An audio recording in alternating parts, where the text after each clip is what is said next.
Don't think about making art, just get it done. Let everyone else decide if it's good or bad, whether they love it or hate it. While they're deciding, make even more art. That is a quote from Andy Warlock, and this is the Inspired Poetry Corner. Welcome, ladies and gentlemen. Welcome, welcome. Good morning, good evening, good afternoon, good night, to steal a line from Truman. Whatever part of the world you are, I hope it is warm because it is freezing here in Toronto, as Marianne could attest, coming from the island. So, although today feels not as cold as the past few days, but it's still really cold. So, but I hope you're in good health and blessings on the coming days. It is a new year, is how we measure, one of the ways we measure time. So happy new year to you. I hope you all have amazing adventures, and whatever the adventure comes, I hope you meet it with your authentic self. Just understand that we're here to experience the good, the bad, the ugly, and the beautiful. So embrace it all, because it's what makes us who we are. Resiliency comes from the challenges of life. So, but it's so good to see you here. It's good to kick off a new calendar year of the Inspired Poetry Corner. As those of you that know, this is a recital, it's not an open mic. So we have a featured artist every month, and then we have what I call supporting artists called the Not Ready for Prime Time Poets. Everyone is prime time, it's just a play on words. I'm not a comedian, I just think I'm funny. So, deal with it and laugh. You're supposed to laugh when I say that. Laugh. But no, the Not Ready for Primetime Poets is just a play on words that I stole from Saturday Night Live back in the day when they had Not Ready for Primetime players. So, but today we get to kick off the year in a bang, in a fantastic fashion. On January 1st, we had fireworks and lights going off and everyone going Happy New Year. Well, we kind of get to do that same thing here today because we have an amazing, amazing storyteller that will launch us into the stratosphere and into this new year. So just before I introduce her, I think you all are veterans now of the Zoom stratosphere, so you know how to play in the sandbox. I'm an adult and I expect the adults to play with respect. I welcome all speech, but if it is hate, I will say stop. I am not a person that practices blind inclusion. I treat social media, I treat these shows that I create like my home. I will invite you into my home. Everyone is welcome in my home. But if you don't follow the rules, I'll give you a warning. If you don't listen, then I will kick you out. You'll be invited to come back again. But if you continue the behavior, I will say, I love you. You have to go over there. So just understand how we operate. We are humans, and we don't always have to agree. We don't always have to see things the same way. But I do believe we should always do our best to be respectful with each other, even when we disagree. So that's what makes it interesting. That's part of the spice of life, right?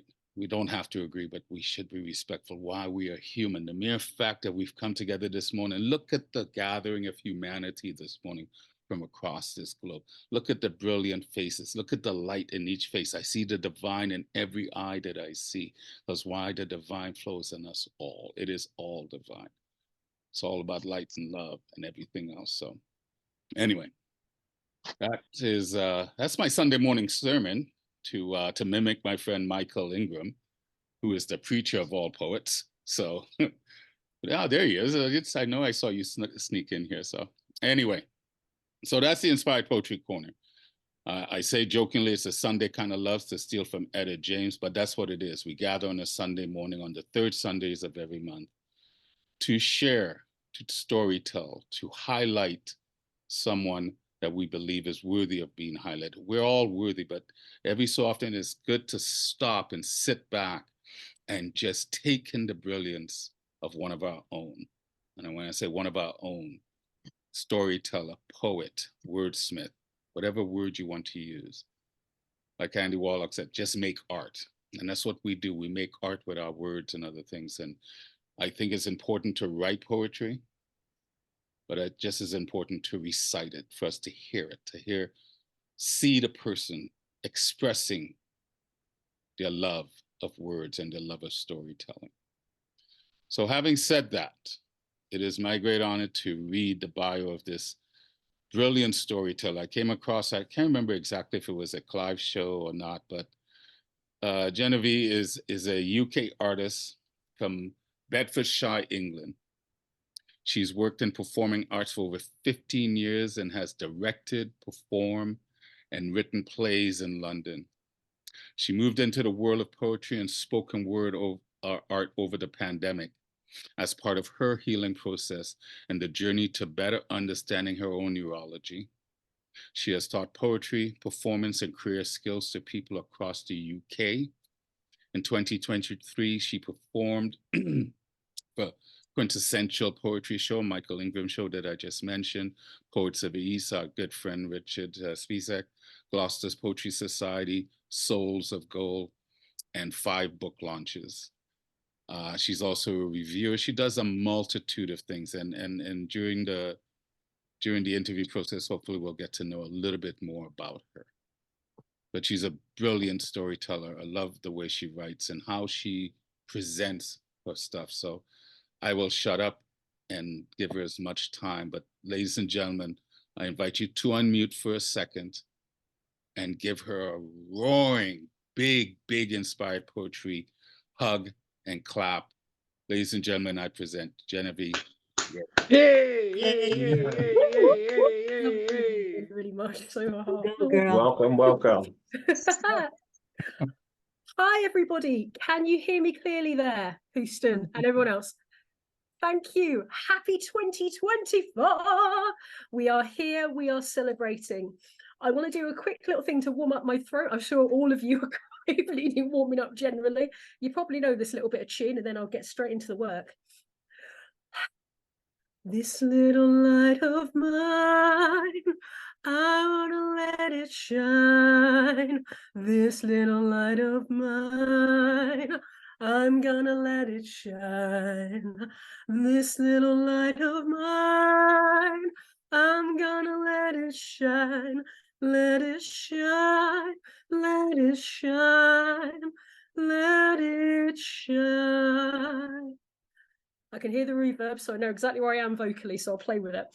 So this first piece was written specially for this because it comes up so often in interviews. Michael's mentioned it, many people, about kind of performing and how I perform. So I thought I'd do a little lecture style poetry to tell you about it. This is Placement.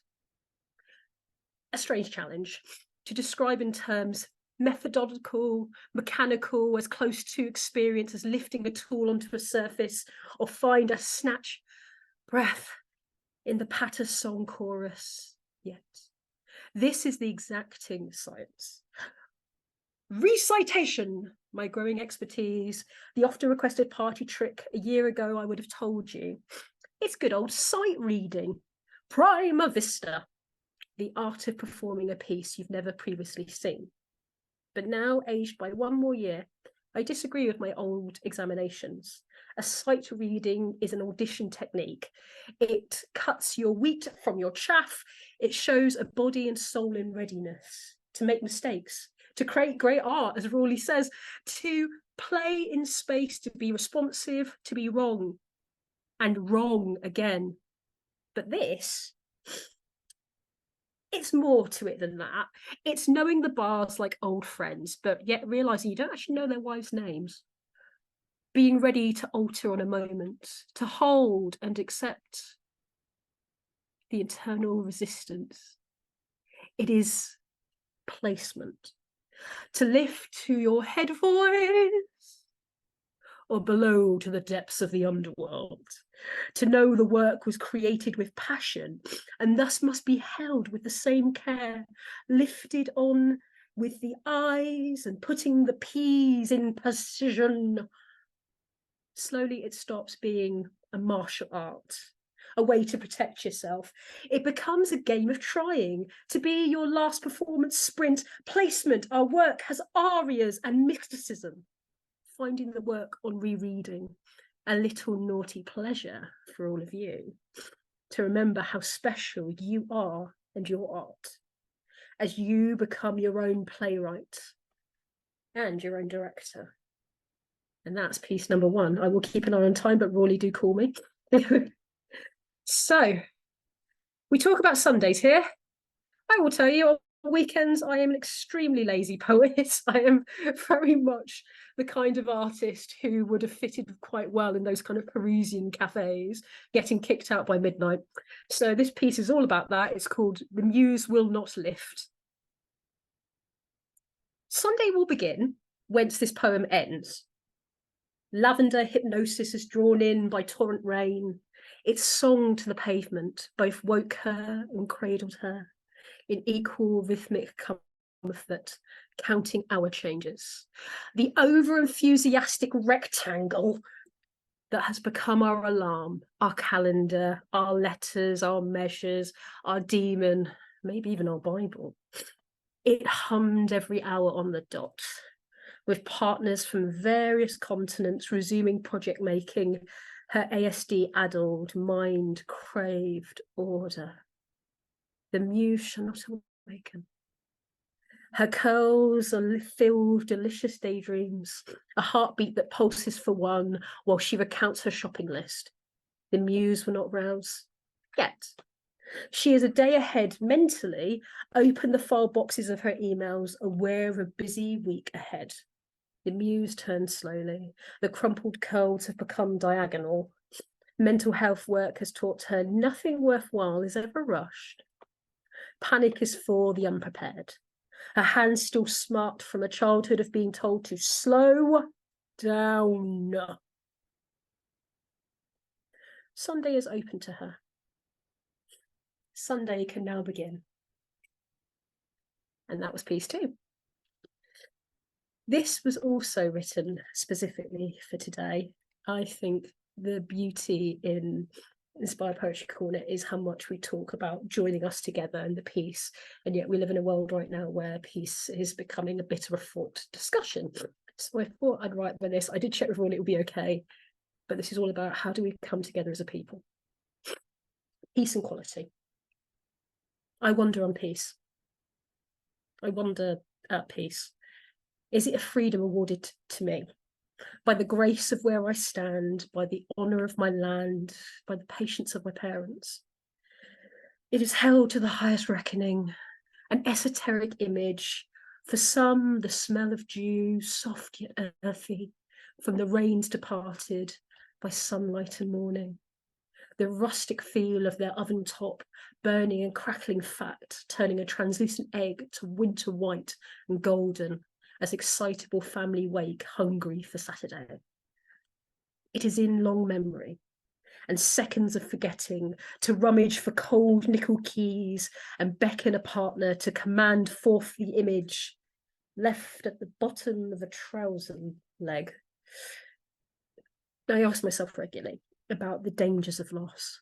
If I were from a different existence, having nationality, community, culture, and the culture of safety stolen from me, I'd have known those words in a weird and unique order. My world has split infinite times as my many journeys meeting new answers. Can I create peace? The largest, most honest question. Have I the eyes to be the exception? Can I break my own lack of worldliness to meet cruelty without expectations? Sit as fellow and bring hands together. I hope. I pray to know the shortness. I know the shortness of existence, to provide an answer in a world of dangers. Thank you. This piece is kind of a celebration of everything that's come around in the last 4 years of getting stronger with my own mental health, and a few things that I've learned along the way. How I sit in all these things is kind of interesting, and I always think I'm quite agnostic about all of it, but this is called Something Holy. I've been making the wrong prayers. My therapist said to me, begging to be something better than me, just an inch less, just an inch more, one day more hopelessness, one more day. The thing I should be doing, mutterings of the helpless, knelt bedside to the void of want and want again. failing to listen to the universe. Starlight is mistaken for judgment. Maybe it's something that's always been talking in late night comforting discourse. In nights of cinema dreams, waking a jumble of words across my untidy bed, flashes in my hand, to turn scribbles into electricity, text to the world around me, speaking words that never feel like mine, something divine. To know how to hug it away to my crying best friend, nor in explosions that first time I heard another friend sing. Told him to hope and work, writing allowed me to tell him I believed in him. As close to faith as I come to, I guess. Pen in hand, something arcane, connected. I'm writing better prayers. I'm keeping that promise. This piece, thank you. I'm doing all right for time, hopefully, has been chosen quite surprisingly, and I'm still not entirely sure how that happened, for the Lexington Poetry Month. So this will actually be going in their book that's coming out later in this year. Our wonderful Lennis is in it too.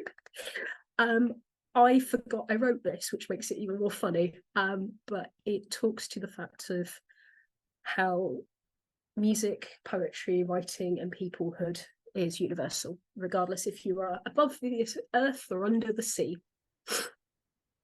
The curl that rings in a restrained note. These dreams we sing for. These are the dreams we sing for. A golden hair, dark, half dark, lifts at the nape of my neck. These are the dreams we sing for. Can feel her eyes closing and focus, searching the breadth of the power of lungs. These are the dreams we sing for. These are the gifts we give small children. These are the dreams we search for. Surrender to training, making vocal jet streams. These are the dreams we hope for. Giving in to what we are made for, to hit the ocean floor, rise like a torrent. These are the dreams that we live for. Without the chance, no new mermaids will ever be born. These are dreams we should encourage. We are solid for such a short time. These are the dreams we sing for. So voice and echo against a piano and create the sea. Create the sea's true aria. And I'm going to run on to the next bit immediately, because it's exactly because I forgot about that piece. And so I ended up writing a piece to apologise to my piece, because that's how I think. So this is my apology piece to the piece I forgot about, called My Forgotten Child. This body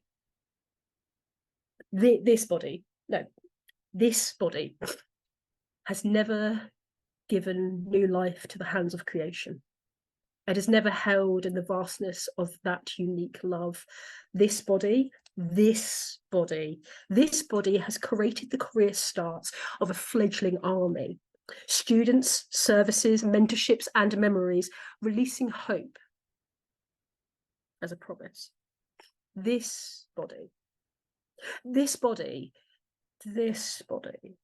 it knows a world of theatrics. It has exhibited and inhabited every discipline, short of ballet, opera, and handicraft.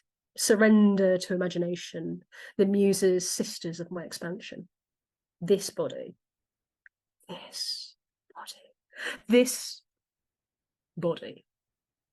barely holds all the dreams that escape into a cheap ceiling. Vapors in humidity of passion, madness, and pleasure, losing hold of the realities of UK weather. This body fails to assign and record once the energy is expended. Like a bad lover stated, no return to the scene of the crime, just a firework explosion. This body. This body ages into a stumble. Months and days arranged into insights and lectures. Forgive me, my pen infant.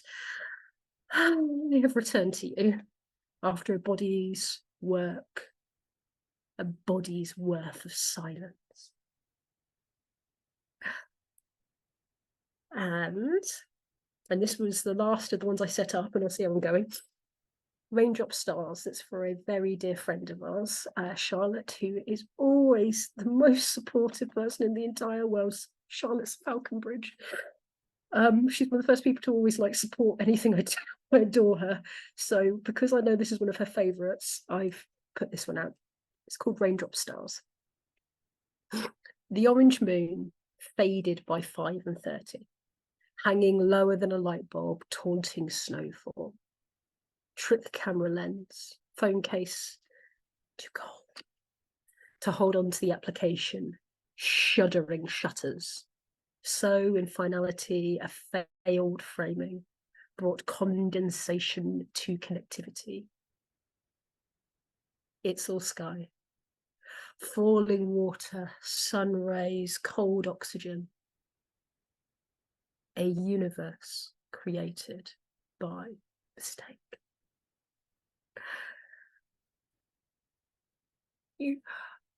Really, how am I for time? Do we have time for one singular more, or are we apt? Oh no, you keep going.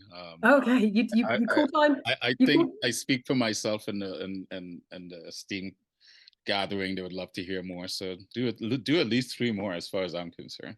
Oh, I think that well, good. That's about as much as I prepared for. So, okay. This one is a favourite of dear Jason Conway, who mentioned from the Gloucestershire Poetry Society, and was actually exhibited in his magazine Still Jackdaw. And I know it's a bit of a crowd favourite, so I had to bring it out. This is called Doubts.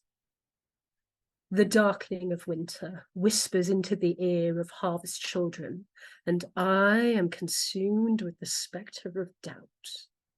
He is a fine gentleman, double-breasted coat with silk lapels and a sneer of contentment, enough to cut creases into my forehead. Painstakingly, I duet with the commonality. His wife, imposter syndrome, claps joyfully from the side seats. He'll pick her up when he's ready. The siren of anxiety sings beautifully into a carbon microphone, her voice extended and tinny by the embrace of old technology. For she is a spirit who has grown old. Swept up in a waltz of worries, progression has been swift and sudden. Now it is a dull throb at my heels, and I feel the ache of waiting, the shame of nothing to report. His smirk is delicious, easy to fall prey to his wishes. If I stop turning, the stage is his. So I write for the sake of thoughtfulness, and in turn change who leads. His bewilderment is delightful, for by ignoring fate and connecting to the internal fire that burns inside of me, a whole piece was written in spite of him. And I walk from the ballroom in victory. I've always loved doing that piece. I love that piece so much because it is the fear that we all have of that imposter syndrome and not being enough. And it literally was written at my parents' dining table when I was running out of time for sending in a work, and then suddenly it all just came at once. I was like, "Oh, there you are! Thank you. That's very helpful." I am a very passionate teacher. I love to teach. I hope one day that running my own courses will be my daily bread. And the first thing I ever did with teaching was working with some Luton students. And so this piece is written for them because they challenged me to find a way to talk about students and talk about horticulture at the same time. And here we go. They were already trees. They were already trees when I first met the saplings, their branches overburdened with the fruit born of family, the sway of work and study, and the expectations of their bounty. They were already trees. When I first sought a fountain, the soil of English language education, home nutrients of culture and cultivation, the watering can was handcrafted. Would it hold enough for the mission? They were already trees.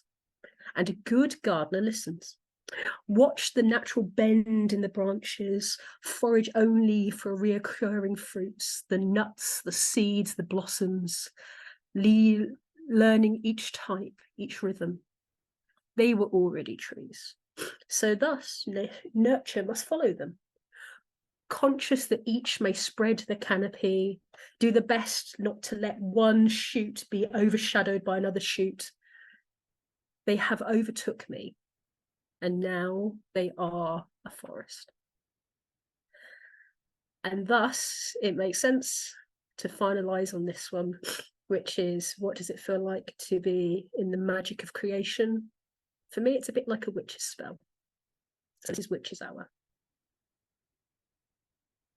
Switch the lights off. Let the night scream on its own. It is already tomorrow, yet I am ready to give birth to the spring child of jangled nerves and quintessential soul. Seer roars in my membrane, talking of a childhood of hell with beat forged from a volcano. My general practitioner will hate me. Sorry, doctor, I suffer an artistic keening. Doctor, can you see the spell on the ceiling?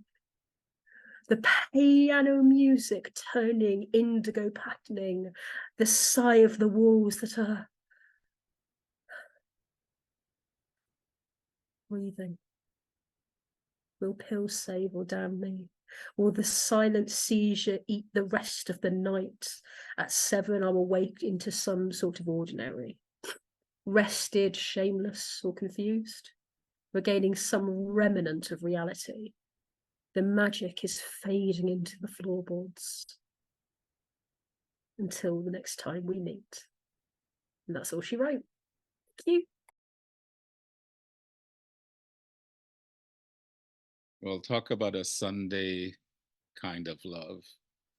So I lied to you. I said do 3 more, but I think it's only fitting that you have an encore, an official, proper encore. What would you send us home with if this was your encore? Not if this is when I need to bring out this collection. Mm-hmm. What would I bring us home with? Because you're bringing it out. Take a bow. We're sitting here applauding brilliantly. Oh, bow and pull at the same time. Good question. I think let's do a story time. That's how I'd like to finish an ending of a show. So bear with me a second. Story time or humor is what I'm thinking is probably the best way to go. I can do this super quick. Watch me fly, watch me fly. As Ariel, what am I saying? Puck famously said. There we go. No pressure at all, but Alexandra just said, song and verse, please. Song and verse? Oh, well, I mean, I could do one of Leslie's favourites if I can get it up quick enough. Oh, actually, okay, 2 choices, and I'll leave it to the group very, very quickly. Song and verse is the right kind of way. I could either do my Shakespearean piece, Some Ghosts, or I could do Ophelia, which is, I know Leslie's particularly fond of. What would you prefer? And I will do that because they're in a similar region. Oh, boy. Well, I love Miss Constable, so let's do her favorite piece. Okay, great. 2 seconds. I'm scanning down to it as quickly as I can. I will be. I should play intermission music to make sure I got everything. Come on, Ophelia, let's come and get you. I'll be there in a second.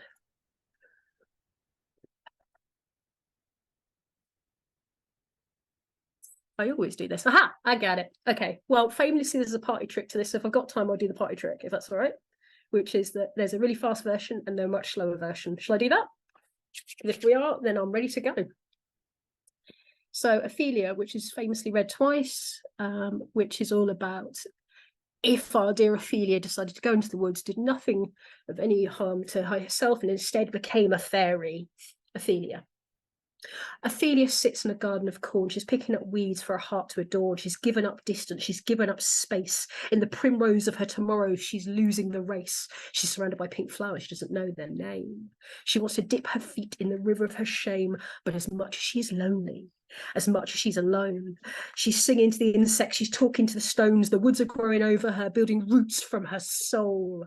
She's sinking into the ether, into the grasses of her throne. She ignores the distant rumbling of society pointing blame for sitting in separation, floating in her fame, failing wax smile continuity and an all paint blush, sidestepping out of reality, green feet under brush, stalking in the silence where the art harlots roam.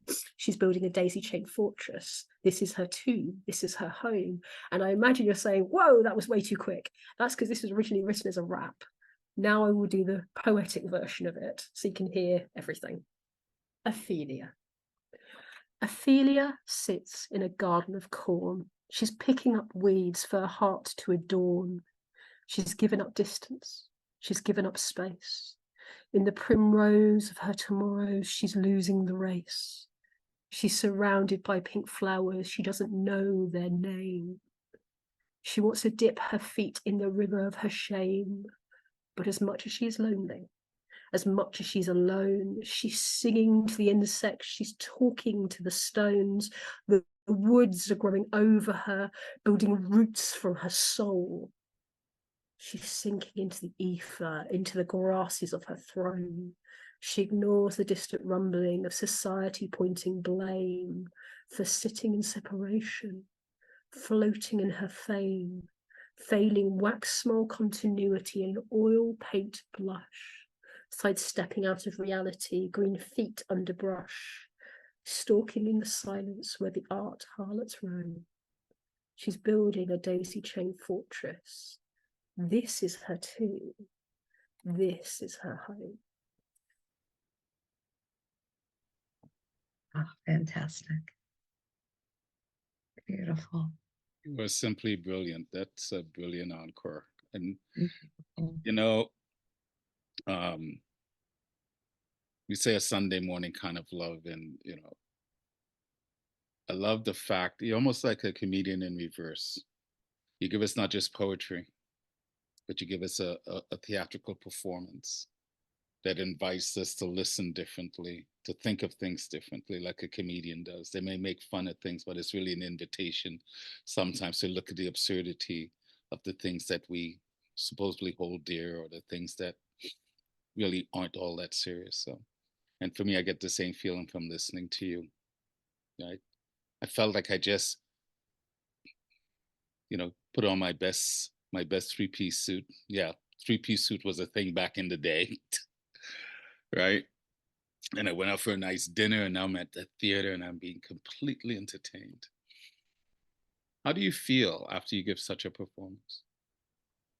Warm. It's so funny. You see right into me, right through me. Absolutely. I want to create art that entertains people. I barely take anything seriously at the best of times. And it is all the combinations kind of put together. Handicraft, because I've got very weak hands, is the only thing I'm not really great, but everything else I've kind of tried in one form or another. So I like to kind of combine them together. But afterwards, like, it's just this warmth.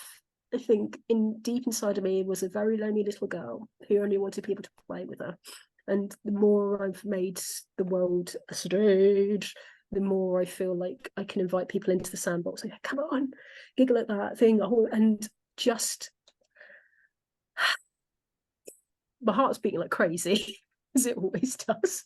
But yeah, just a kind of warmth of just allowing myself to be a bit more of who I am, as big and loud, as silly as that is.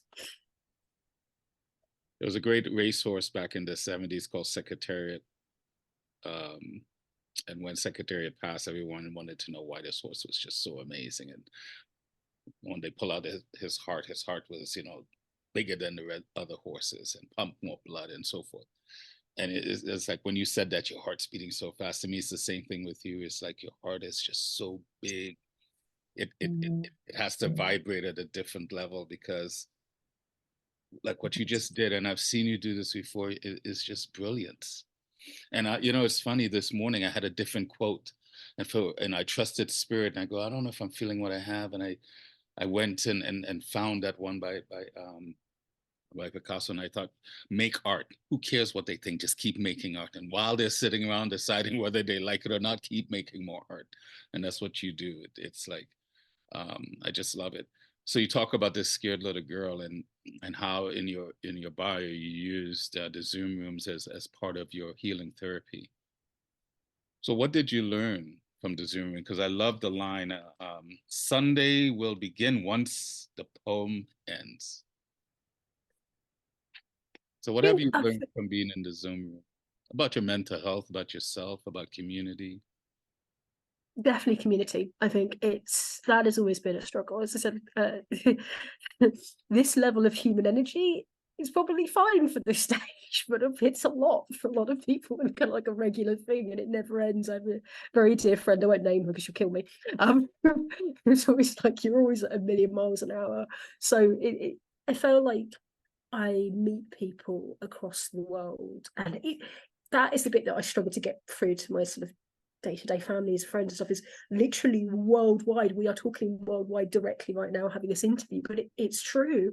And seeing so many different ways to be creative but more present. I think astounding levels of talent in the writing sphere, the performance sphere, the comedy sphere.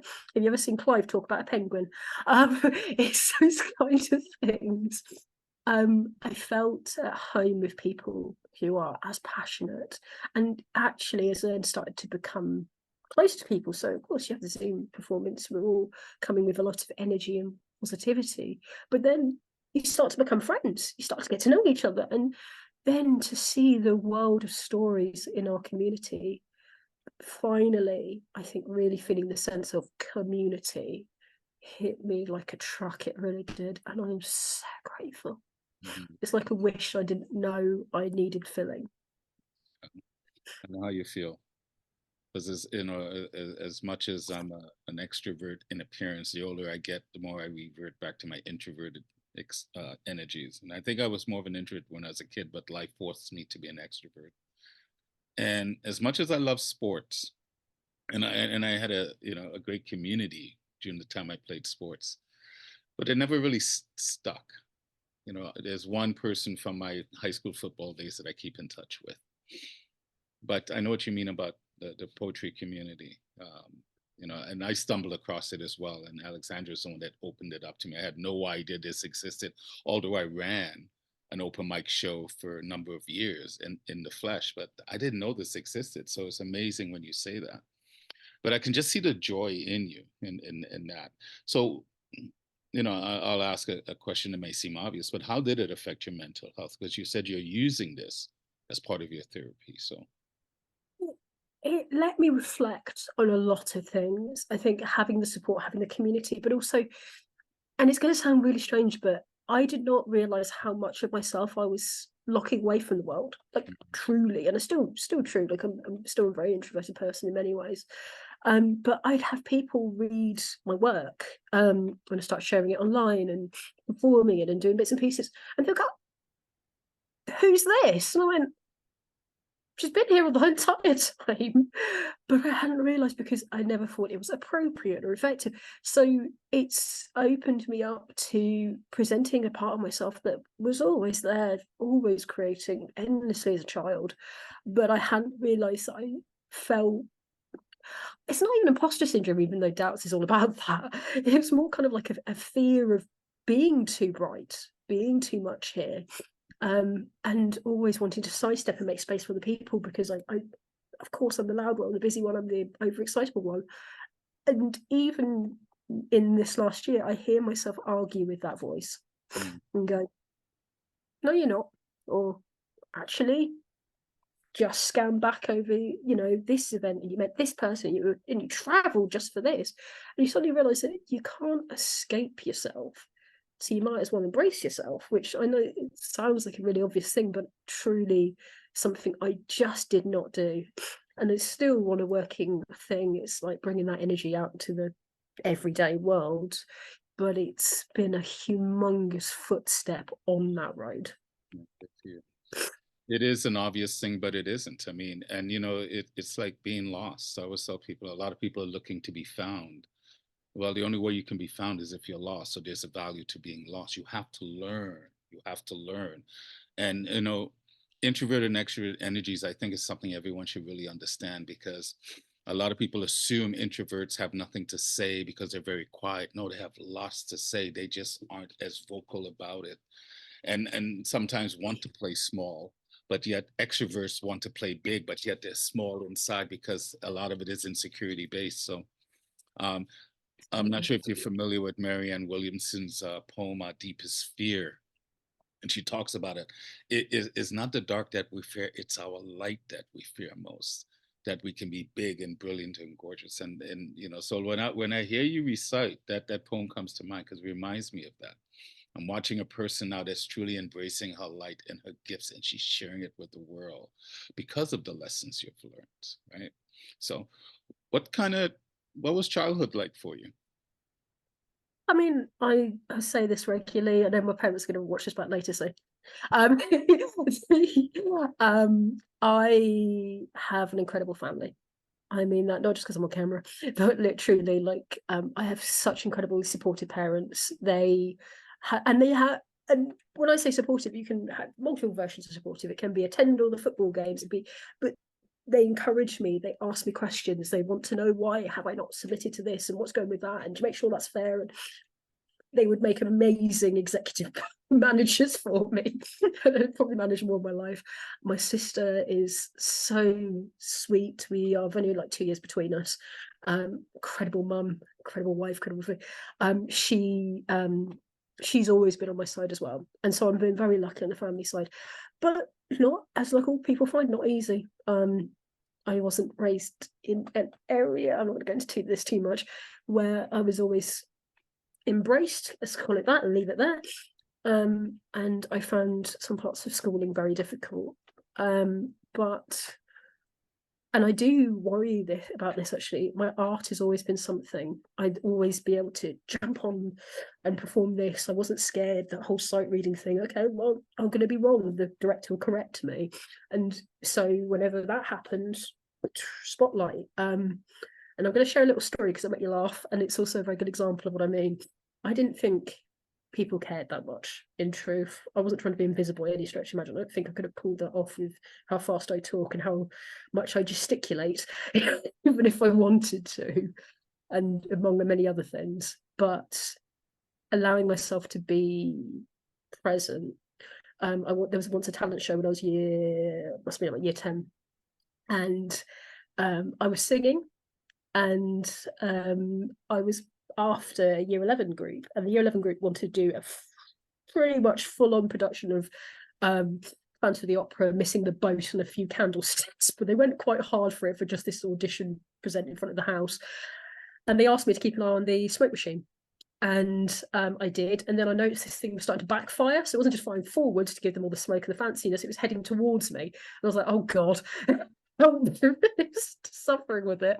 Then they're like, Genevieve, and now you to perform. And I went, oh, great, I'm coughing. This is good. And I thought, right, I'm going to be in front of everybody. I'm in front of my whole house. That's what, 300 people at best, including teachers and everyone else.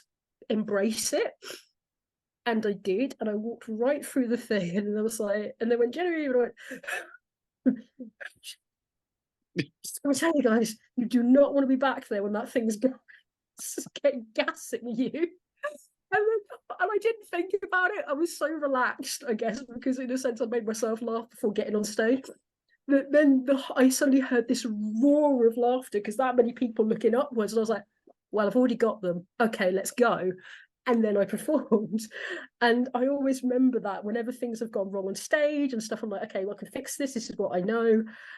And I think my childhood has been made of those moments of, well, nothing else can go wrong. Let's go. And it's been supported by my family, but is it always appropriate? Maybe not. But it is what I do. It is what it is, and it's what you do. And that's the thing, a lot of times, when you're performing, the audiences actually want you to succeed. They want to be entertained. Our minds may tell us, oh, they don't care or whatever. No, they want to be entertained, and they want what you have to offer. So good for you for discovering that. It's like when people are about to recite or do anything, they always go, "Yeah, I'm so nervous." I go, good. It means you're about to do something important. Fear says you don't belong on that stage, and that's a lie. So what's your favorite sound? Ooh, what a question. That's beautiful. Uh, so a secret that nobody knows about me is I am a prolific music listener to. I don't have like particular genres and stuff. What I tend to do is anything that has atmospheric. I want to release sometime kind of all the songs that help me write playlist and just like this is what I listen to. And I'll listen to them on repeat, like consistently. I think so this is difficult. Can I have two? Is that cheating? It's instrumental. I love the sound of a really strong electric guitar. Not quite Brian May levels of kind of like on and on and on, but like it's kind of like love it. But also the solo sound of a piano playing. God, this is really specific. Playing in what feels like an echoey room. So there's a song that's actually a 3D audio, which means it can bounce between your earphones. Copy or variation of a song called Roses. I wouldn't suggest listening to it, it's a little bit naughty, but they do a piano version of it, and it just that ding ling ling ling ling, and sort of hearing the echo as the piano gets hit. Ugh, tingle. It does it. I love it. I absolutely love it. Well, one of my favorite songs is a collection of instruments, orchestra, Rossini's William Tell Overture. I just love the William. Oh yeah. I listen on a regular basis. That and anything by Bob Marley. So, for the up and coming poets, up and coming storytellers, and just in general for the young ones that are up and coming, what advice would you give them? Literally, as you said it, Whitney Houston went straight into my head from Cinderella. I'm going, there's music in you, but it's true. As to my surprise, lecturer, performer, mentor, most directing might being the biggest experience of doing all of that. There is a moment when you see somebody, and particularly when you're trying to train them, and I feel that now getting some training, I'm going to wink at the person who knows what that's about. Where you recognize patterns in a person, and everybody, absolutely everybody existing on the planet right now, in the past and in the future, has rhythms, have patterns, ways that their neurons will fire on certain elements. That always inspires me. I have to go for a walk in the woods and then I feel, I love this song and I need to listen to it 15,000 times. This thing always means to me. That theme of my mum, those are the rhythms in you and they matter. The worst, this is going to sound terrible, but to say it, whenever I get quite a few DMs from artists across the world, particularly a lot from Africa, asking me, how do you do this and how do you do this? And I always want to go, okay, show me some work. They send me stuff and they're just copying Wordsworth. And it drives me absolutely skippy. So I'm like, this isn't you. Do you even know what that means? When was the last time you used the word a sail in a sentence? Give it to me. Spell it out for me. I'm like, no. Find the rhythms.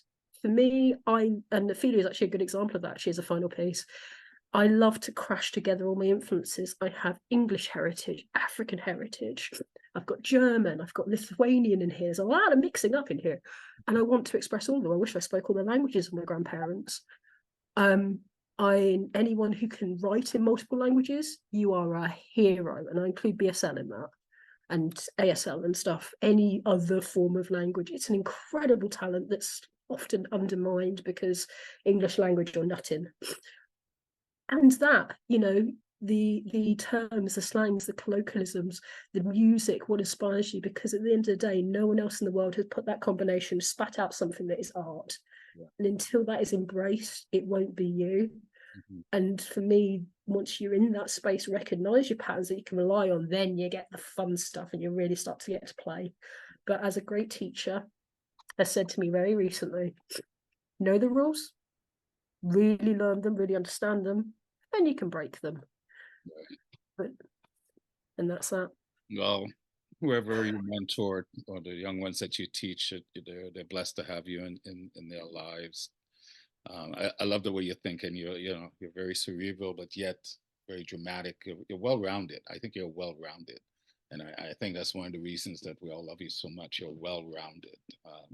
We're not just getting words that are written well and great metaphors, but we're getting a performance as well, and we're getting a master class on how to perform, how to. If you're serious, it's not for everyone, but if you're serious about it, you're getting a master class on how to perform your poetry, your words.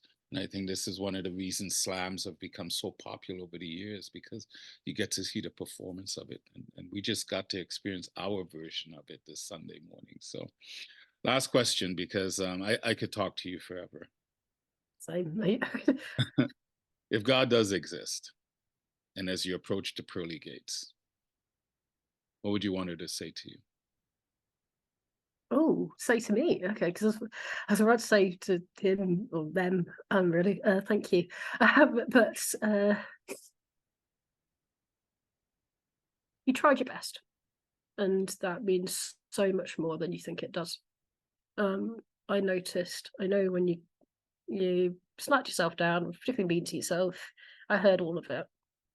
And I know when you were kind to yourself, but moreover, I remember when you were kind to other people, and they haven't forgotten that. Well done, kid. That would be what I'd like. Yeah.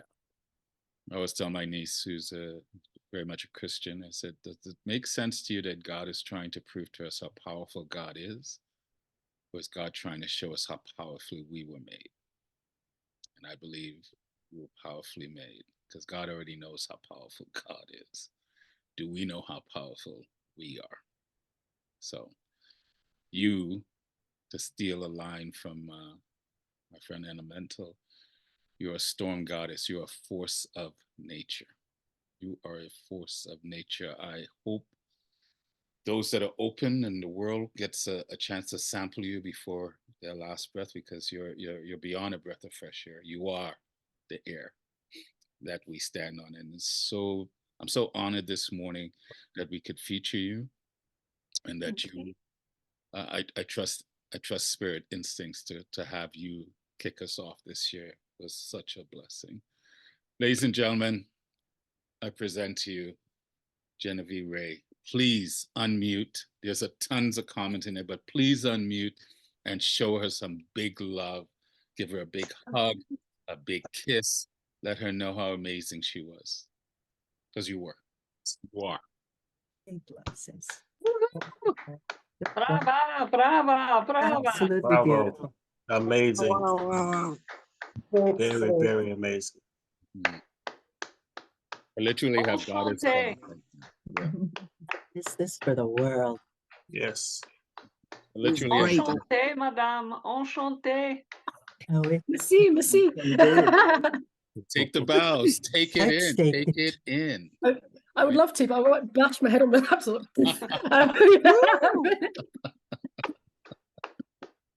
Well, bash your head then, because we're here Okay, to. then bang. We've got you. Right? I've always told people I want to build a Love community it. where if you're going to fall, because we're here to catch you. We are here to catch you. I like that. You were brilliant. So thank you so much once again for agreeing to do this. You're one of those people that I'm blessed that you came into my life. I know Marianne talks highly of you, and you guys share a similar birth, not similar, same birthday. You're her birthday sister. So, yeah, you're such a blessing. I see and feel the divine in you strongly. So. Anyway, ladies and gentlemen, that is our time with this brilliant artist. I really do hope you enjoyed. I'm going to remove the spotlight now. Now you get to sit back and take in the rest of the show, and those that have come to recite in support of your brilliance. So I'll ask you to mute yourself. I posted the list of the Not Ready for Primetime Poets. I'll post it again. But as we gather ourselves and catch our breath from such a magnetic performance, I invite you to just, kind of shake it off and get the blood going again, or get the blood back into the head. And, because the heart right now wants to hold it all because of what we just experienced. But now we get to take in other brilliant poets. And as tradition with the Inspired Poetry Corner, I call on my friend Alexandra to to kick off the Not Ready for Primetime Poets with her divine poetry and presentation. The mic is yours, my friend. I don't know when this became tradition. You made it. I made the tradition, yes. Yeah. I wanted to ask Genevieve, she said something about the doctor, the practitioner, I suffer from an autistic, and then I missed the last word. Was it healing? Oh, artistic keening. Healing, it was healing, right? Okay, I thought that was quite really funny. So it was healing, okay.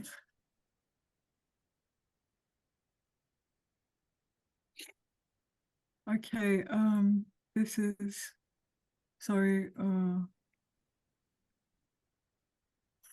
line 18.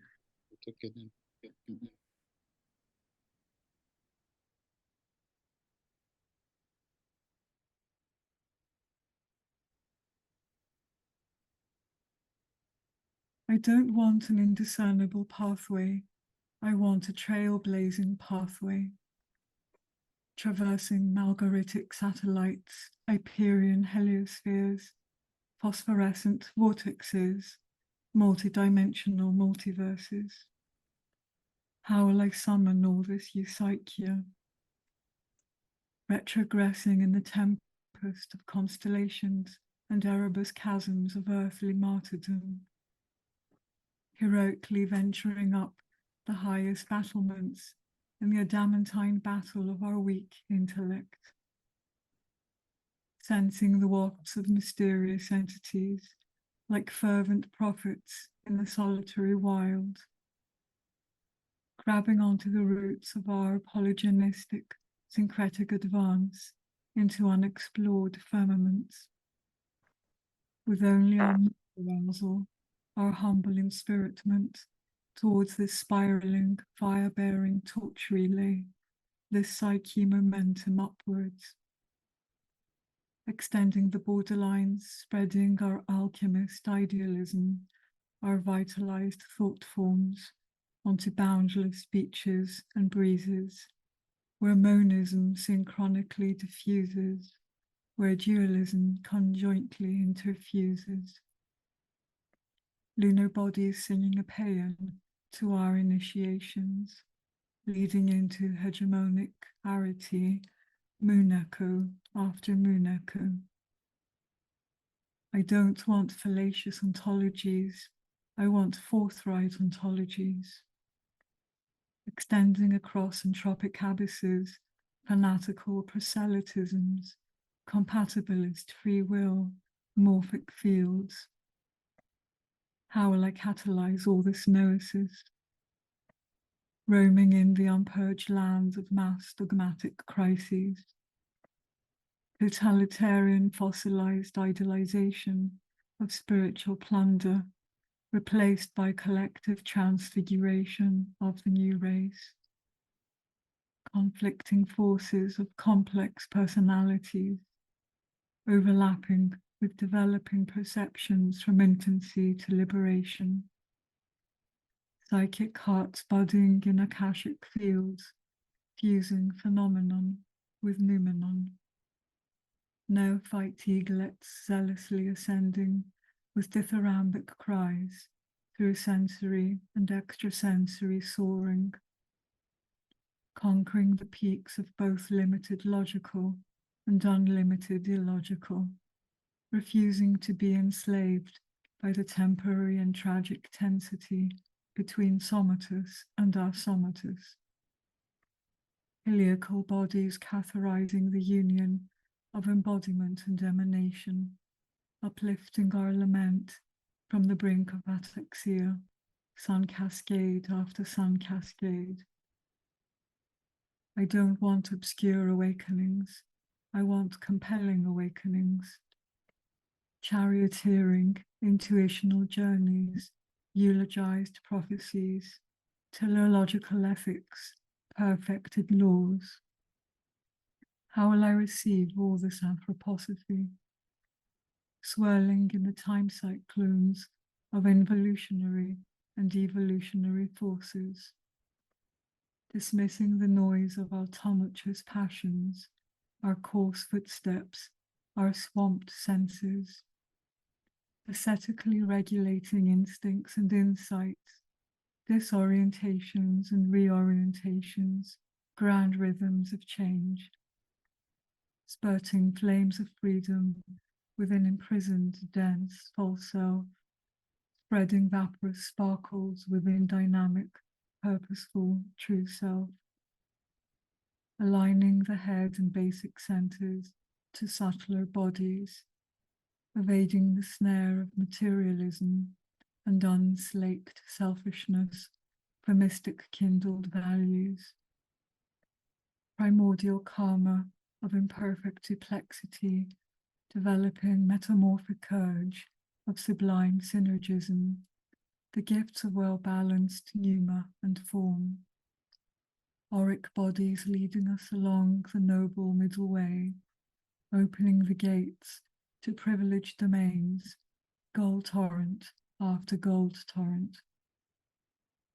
I don't want shadowy flights, I want hierophanic flights, forerunning rare hylomorphisms, demiurgical cosmocratorus, seventh ray manifestations, detractus harmonies.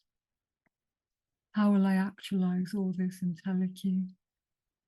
Colliding in hazy equivocations, in dilemmas and phantasms, in damned, unprovable realizations. Marching through the remnants of civilizations, the vestiges of philanthropy, the ignorance of metaphysics.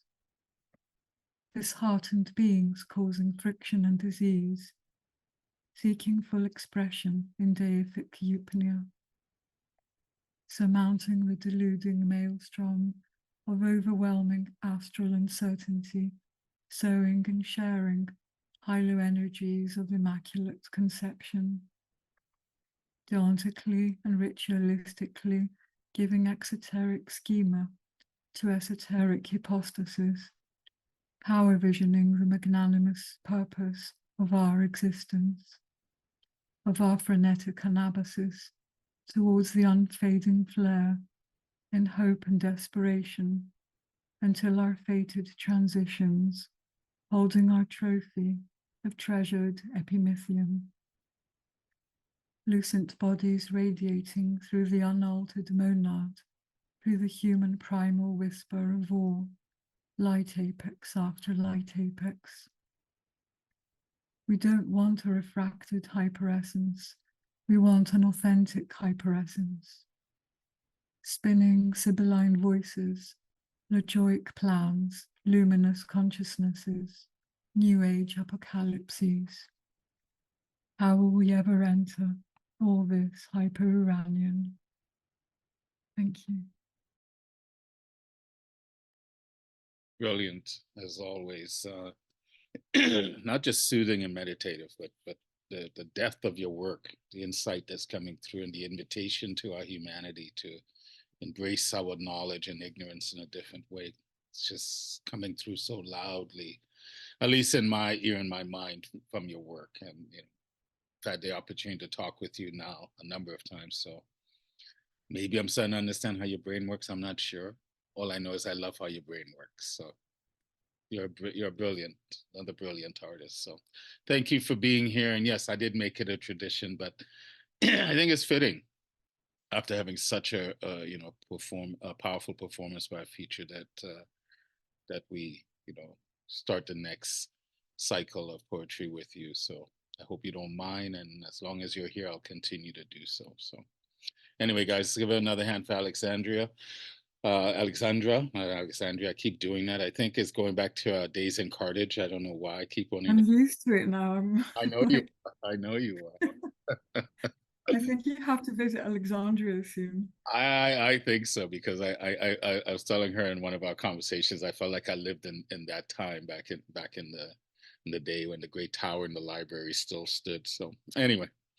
It's always good to see you. So I'm going to try something a little different. Through my association with the Academy of Ethics, I came across a young man by the name of Charles who lives in a refugee camp in Malawi, and he's introduced me to a number of poets, but I'm hoping some of them, a couple of them I'm not seeing, but I know Charles is here. But before I bring up Charles, excuse me, is I want to make sure I pronounce this name. Ram Mazani, is he here? I hope I pronounced that correctly. If not, Gwen, you're here, I believe. If you can unmute, you can recite. And if Ram comes on, I'll put him on afterwards, and then Charles. These are young poets that are aspiring to really reach the world and touch the world. Charles, when he comes up, I'll introduce him. Is doing amazing jobs around it, and he's just trying to put a spotlight on other poets. So, Bien, if you're there, you can share a couple of poems with us, please. If any of you feel so inclined, please reach out to these young poets, and they're living in interesting, beyond interesting circumstances, but still looking for ways to shine their light. So, Mike is yours, my friend. Yep, I see you. I was born of this house often. When I grow up, problem faces me. Evening to be born a new following day, I lost my father. I lived some years, my mother disappeared. I feel the pile of tears, all words have fear. Hello, ladies and gentlemen. My name is Genevieve Ray.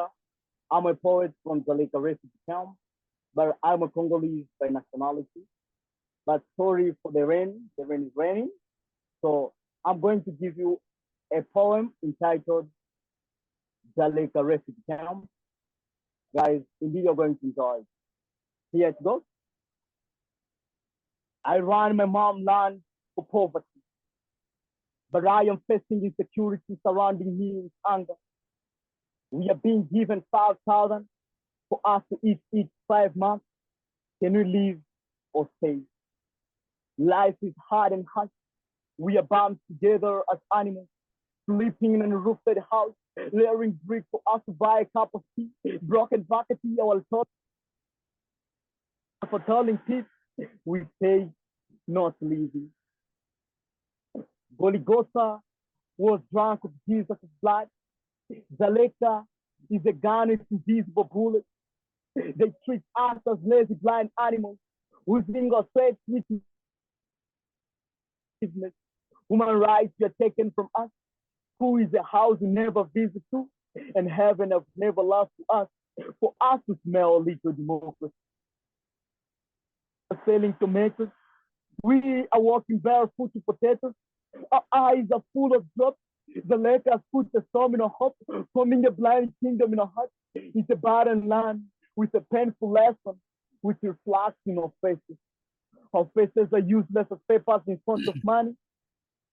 And the letter has put a storm in our heart. The letter can be described, but it's a prison where bound to keep the cup, not in a monetary that takes our lives every day. Zaleka. We have never eaten spaghetti, but to you it's a must. We fight for a loaf of bread, ending the who here having no time to celebrate, suffering with zero. We stays on a dirty sanitation, shortage of water supply. That's why we bath once per year. I mean we're dead, but we can see. The sun wave the day, left no change in our pockets. The lake is a garden of sorrows, which its echoes punish us for our voices to not be heard, with chains in our neck, waiting for the promised land. If you have never been in Zaleka, if you have never been a refugee, you are lucky. I do define Zaleka as a country in a country which has no leader to lead us to the leader for need. Zaleka has no biography, but when you look on a photography, you can understand the geography. In Zaleka, men are raping each other. I was born as not counted as an orphan. When I grow up, problem faces me. Evening to be born a new following day. I lost my father. I lived some years, my mother disappeared. I feel the pearl of tears. All worlds have ears. Thank you, guys. Wow, my brother. This is the first time I'm hearing him recite, and I think you shared a poem with me. Reading it is one thing, like I said earlier, reciting it is different. Hey, Genevieve, Yeah. another natural performer that wants to share his light with the world. So thank you for being here. And, you know, the situation is bad enough, and then not having, you know, sometimes the connection was coming in and out, but I think for the majority of us, we got the message, and it's a powerful piece as a reminder to where you live and what you have to go through to try to share your light with the world. So keep going. I always tell people God does not make weak, so keep going. Keep going. It's not always going to be like this. So I'm so glad you guys stumble across. And when we text, things get lost in translation. We need to talk more via video chat because I think we'll understand each other more. But thank you for coming here today and waiting around to share with us. All right. Excuse me. Let's try this again. Ramazani, are you here? I see someone with a phone that I don't recognize as well. I asked what your name is. Are you here to recite as well? 796246. I'm not sure if they're hearing me. All right. Anyway, we'll continue on. And I want to bring up Charles. Charles has recited here before. Charles is the reason why I've come into the stream of young poets from the Congo that are now in this refugee camp in Malawi. So Charles is a young man that I've excuse me, met through the Academy of Ethics. He's competing in the World Storytelling competition that I believe is still going on. So he's a brilliant writer and already a humanitarian, looking for ways, even in his and Michael, not trying to tell you what you should do, but this is a young man I think would definitely warrant having some time on your show so the world can get to hear him. He's got an amazing heart. Anyway, Charles, if you're there, my brother, the mic is yours. Yes. Greetings and blessings from Africa. Yeah, it's a really privilege to be with you guys. And I say hi to Genevieve, and every all the gents and others from you guys. However, today I just come with something different, which is also a spoken word. So I wrote this poem when I had the 3 exams. But after writing 2 exams, and then I wrote this piece, and goes for blind people, because I wonder how blind people feel, think, if they're also loved. So here goes. Here lies my heart. I saw you a day I couldn't walk. Blooming blossom roses, fatal petals standing still. Your eyes are doors of heaven, my limbs leaping in your gaze, yet I failed 7,777 times, for my mouth became the silent river. Then I stood with immovable hands, telling the world where my heart lies, but before I thundered, my voice melted like a silver mountain. They say love is blind, but you are kind. Then why shall I mind? For love is blind. That's the piece. I think I have a slot of 5 minutes. Then just going to recite my favorite piece about poetry. So here goes. Silken words. Whenever I'm doing something else, I find myself bathing in poetry. A stanza never comes my mind, but only lines stretching my folded brain. A poem is ringing inside me, so I open my dirty hands, wring my laps like a girl striving from slabs. I ask my eyes if really they can see this light of pen that I'm holding in darkness. Poets are dangerous objects. They can drive you from loneliness to their poems now. make my task and for I can't reach the table. I'm trembling on ancient books of travel. I'm really free. Yeah, thanks so much. Charles, unfortunately, Yes. about halfway through that poem, your connection glitch. Yeah. Can you try doing it again, please? Because it just sounds brilliant. I'd love to. I'm sure we'd all love to hear the whole of it. Can you recite? All right. Try again. Yeah, the last one. Yes, the last one. Brilliant. So silken words, and here goes. Silken words. Whenever I'm doing something else, I find myself bathing in poetry. A stanza never comes my mind, but only lines stretching my folded brain. A poem is ringing inside me, till I open my dirty hands, lying on my laps like a girl thriving from slabs. I ask my eyes if really they can see this light of pen that I'm holding in darkness. Poets are dangerous orbs. They can drive you from loneliness to the warmth of their palms. Now I make my task and back crumple, for I can't reach the table. I'm trembling with ideas, trample them on ancient books of treble. Yeah, thanks. You're brilliant, and your presence. Yes, done. Your presence is infectious. You have a powerful, some powerful words. It's unfortunate that some of the other poets couldn't connect tonight, but one of the things that I'm exactly. Yeah, that's okay. It's not a perfect world in regards to technology, and your as you can see. Yeah, your situation is not ideal. I mean, here we live in village, and yet we still have connection issues. But one of the things I'm doing with Charles, exactly. I want to plan a special show just for poets out of the refugee camp in Malawi. So I'm going to call on my poet friends when that time. So stay tuned. But anyway, Charles, thank you so much. That's on the phone, 796. What's your name? Can you unmute? It's Amisi Ramadan. Amisi Ramadan from Zaleka refugee camp.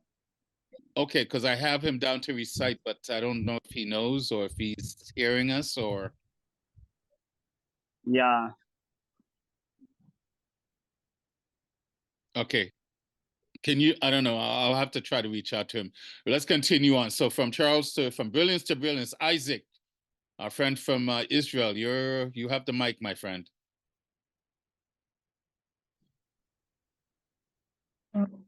Dear friend, dear people, dear editor, icon, sky colors.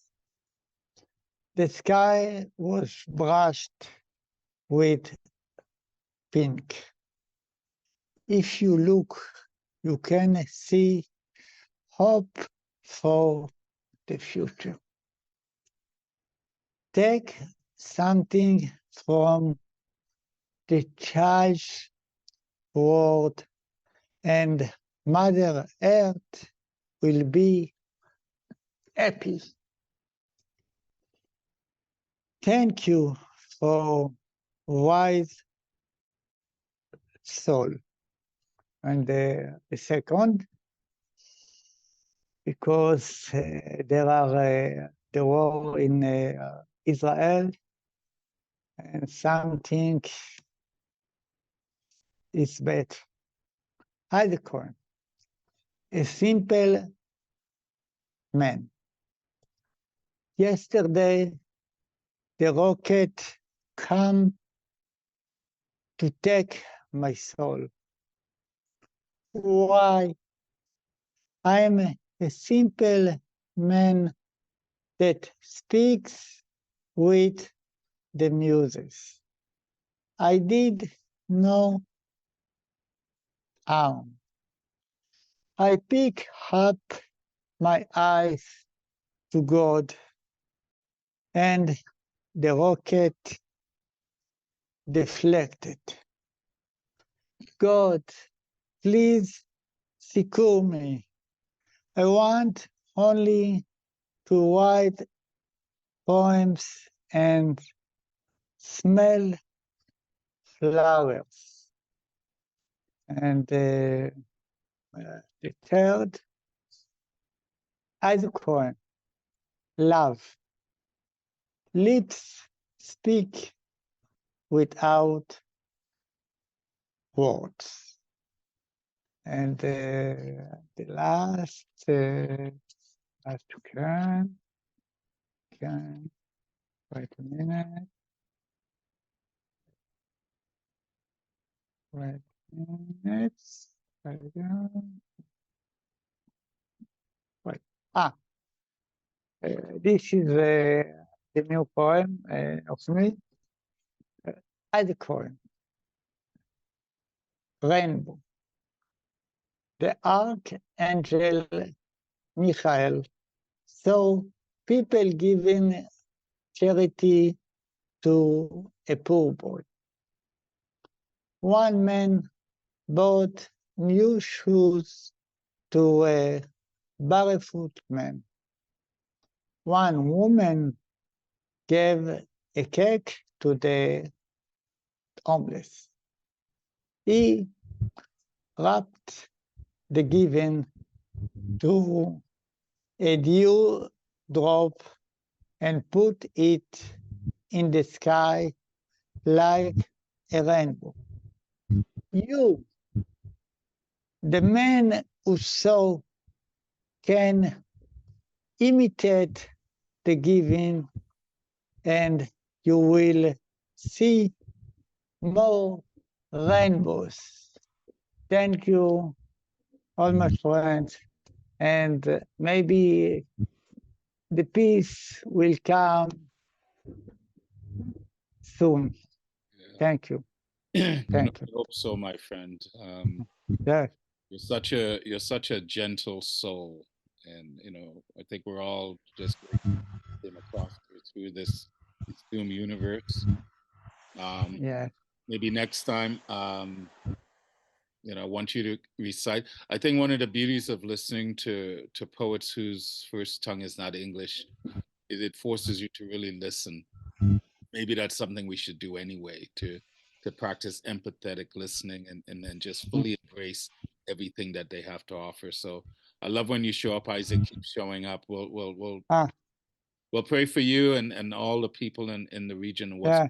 that hopefully the ones that are banging the war drums, people will choose to tune it out and not listen and maybe demonstrate a different power that we have to say enough bloodshed. I look at you and I look at these young poets in Malawi living in these harsh conditions. Yeah. Of not peace and security. So Yeah. anyway, you stay safe. Shalom. Love to you and your Yeah. family. Hello. Good to Yeah. see. Thank you. All right, let's try this again. Ramazani, can you unmute so we can hear you? Because we can see you. There we go. Yes, how is it, everyone? I'm called Ramazan Amis. I'm a poet from Malawi, Zalaika. Actually, I'm really inspired. And here is my piece that I want to share with you, my lovely people. Here it goes. When I used to walk on the way, people used to laugh at me, but yet they didn't know what really in me. They didn't know what's really my visions towards me. In my mind, I used only to say, people talk, but I can never lead my way forward. In me, I used to take some steps forward and used to say, until I reach, my vision and my target have to be completed. This life of poetry inspires me, drives me in a way that I cannot think, that is beyond my thinking capacity, but along the way, I'll still reach towards poetry. Then I reached my school compounds, and I used to chat with my fellow. Then I used to chat with my friends, my kids, everyone. I used to chat with them, and I used to advise, and I used to talk to say, their life and live like a black scavenger. Their life and live in the bondage of slavery vultures.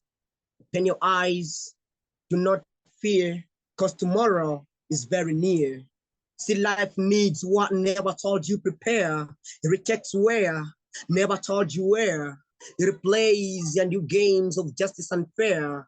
It is to choose and you to compare, to live in this life of poetry or just to dare. This piece drives me in a way that I cannot explain behind me, that I still stick to my mind. I have written it in the word of poetry. I've written it in the name that I can't describe anymore.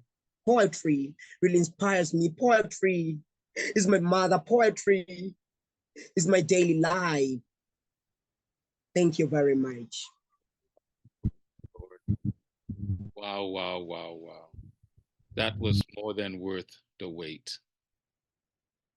Thank you, brother. Thank you for sticking it out. I know the circumstances are not ideal, connections not the best, but wow, that was worth the wait. You talk about you're inspired. I think you just inspired all of us.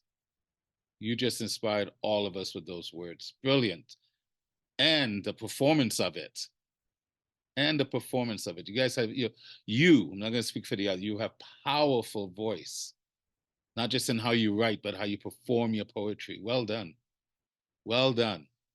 Thank you so much for honoring us today.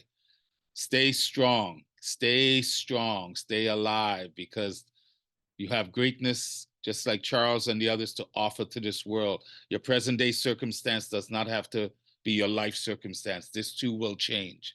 Don't know how, but this too will change. Love you. Love you. I'm going to call, let me see, is Natalie or Ruth or Christian on? Because I just saw a new phone that just signed on. If you are, let me know. I will continue on, but I would still love to get you on if you are here. Up next, Lanton, you are next, my brother.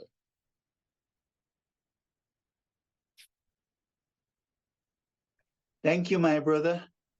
I noted that you're aware that I would have to leave soon. This poem is called Light of Spirit, a tribute to the poetry of Genevieve Ray. Air, earth, wind, and fire all pay homage to the carefully crafted eloquence of Genevieve's bars. Her words are so exquisite, they become a panacea for medicinal cures. Engaging, vibrant like a running stream, they flow like light zephyrs, untangling cobwebs, like a gardener who prunes weeds to reveal the beauty of flowers. Genevieve is full of passion and the light of hope. Her bars are magical and alive in hearts that stir with beauty. A Yoda of the elements, I thought I was a sunflower and she the lavender, yet I was wrong, as she became flowers of celestial radiance, cascading both sweet scented-ness and light. Genevieve, you born from tongues awakening deities, minstrels that sing to the caged birds of a heart longing for liberation.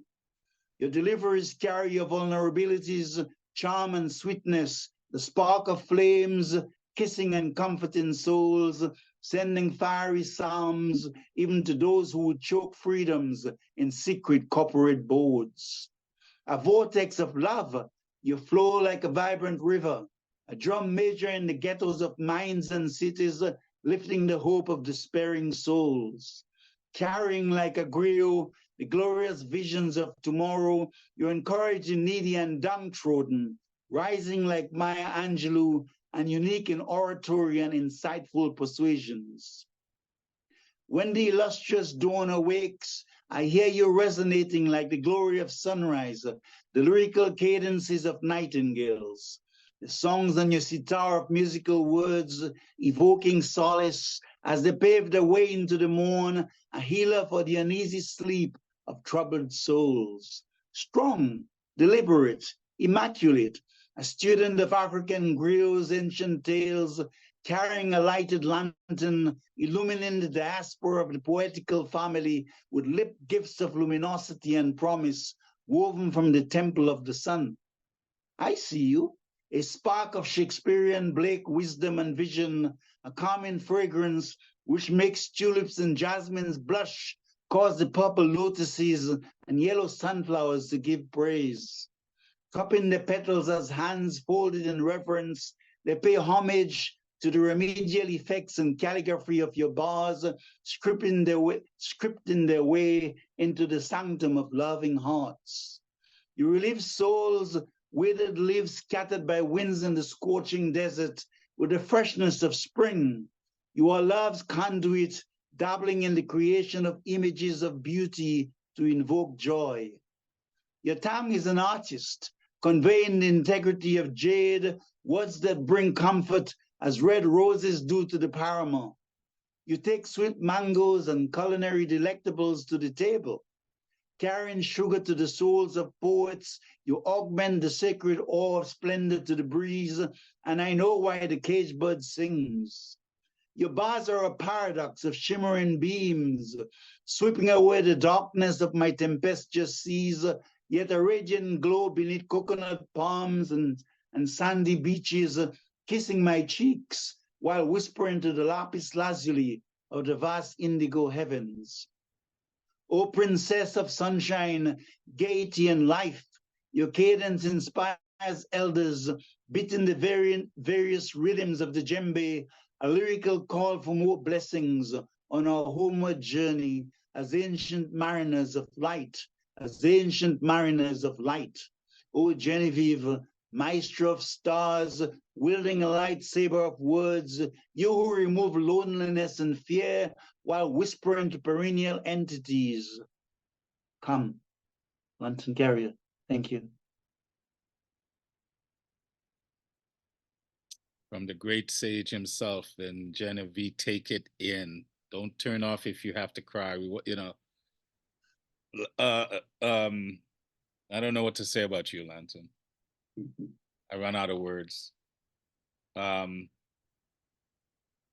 Carrying sugar to the soul of poets, drum major in the minds of ghettos. Jesus Christ, man, where do you come up with these things?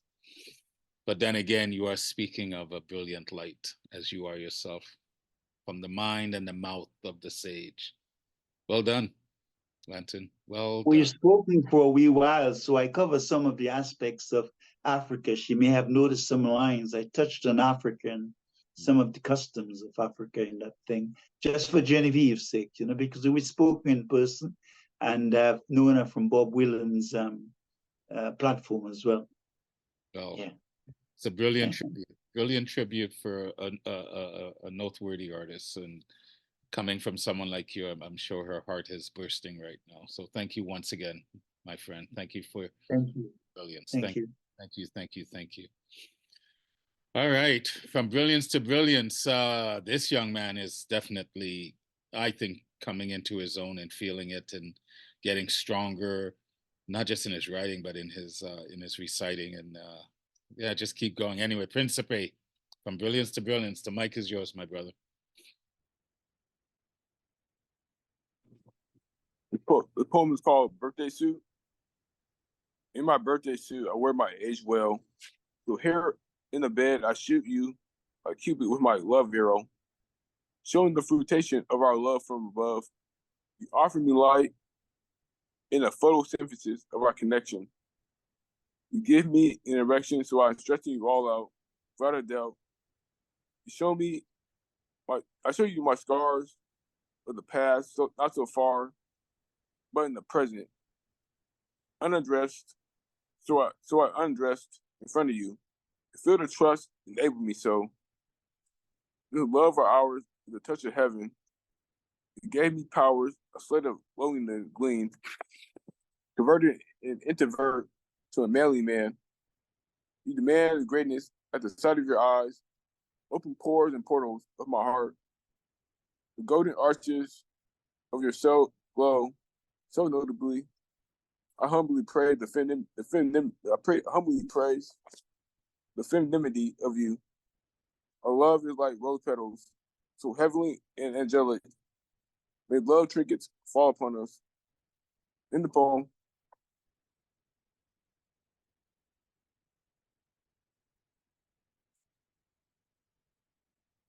Well done.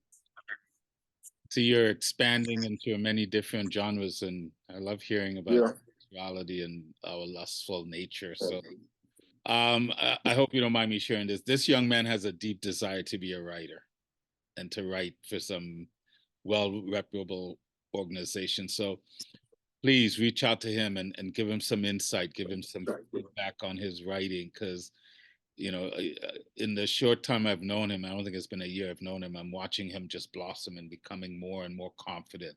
So please give him tips. If you know of any writing internships, opportunity, he wants to be a writer. And I think it's important. I don't know if he'll tell you, but I'm going to tell you. I think when we know what someone wants, we will do what we can to help them achieve it.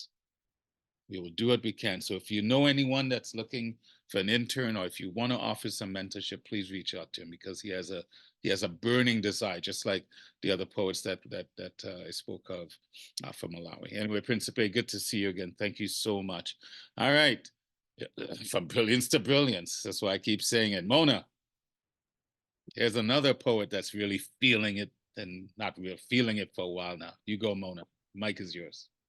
Thank you, Raul. I wanted to thank Jen for the brilliant performance. I just absolutely loved every minute of it. Thank you so much. Thank you. I wanted to say a couple of words about my presentation today. I prepared something different for today. I wasn't sure I was going to be able to recite with my COVID voice. So I made a video with my latest graphic work. But since I got a little better in the past few days, I asked Neil to help, because I know he's into ekphrastic work. So we put together a collaboration, a call and response poem to go with my video. So it's based on my video.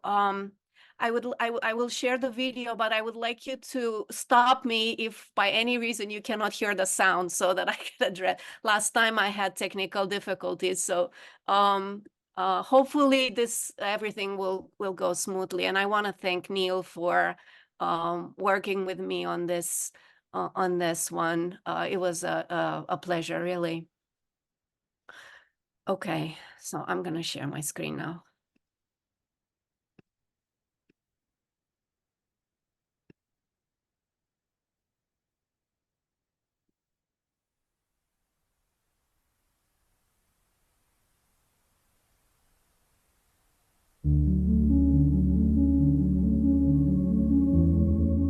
From green to blue, the azure of space has no start nor finish, no ultramarine nor teal.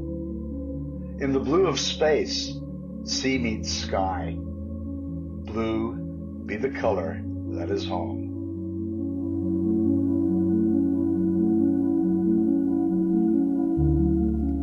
You who knows the warps of time and space, the hollows of my heart, I listen for you.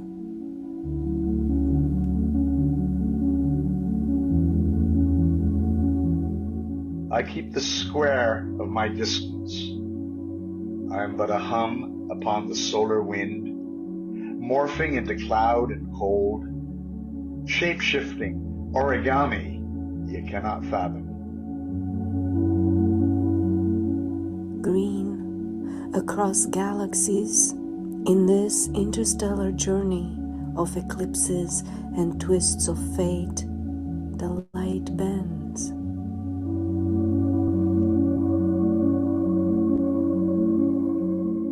The arc of the horizon bent to its bow, shooting stars scour the heavens. Misty mountains and horizon yonder, whale sound, light blue of flute, dark of cello.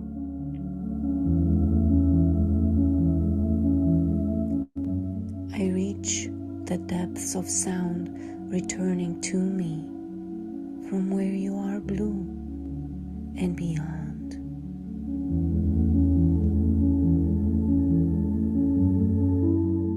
Elusive as you approach. Blue slips through your fingers.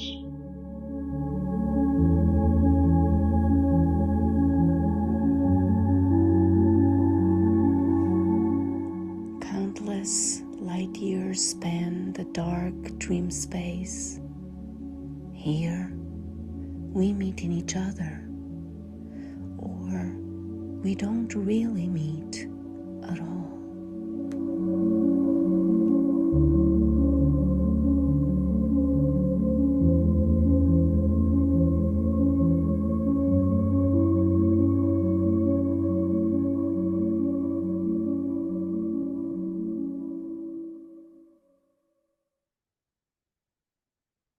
Wow.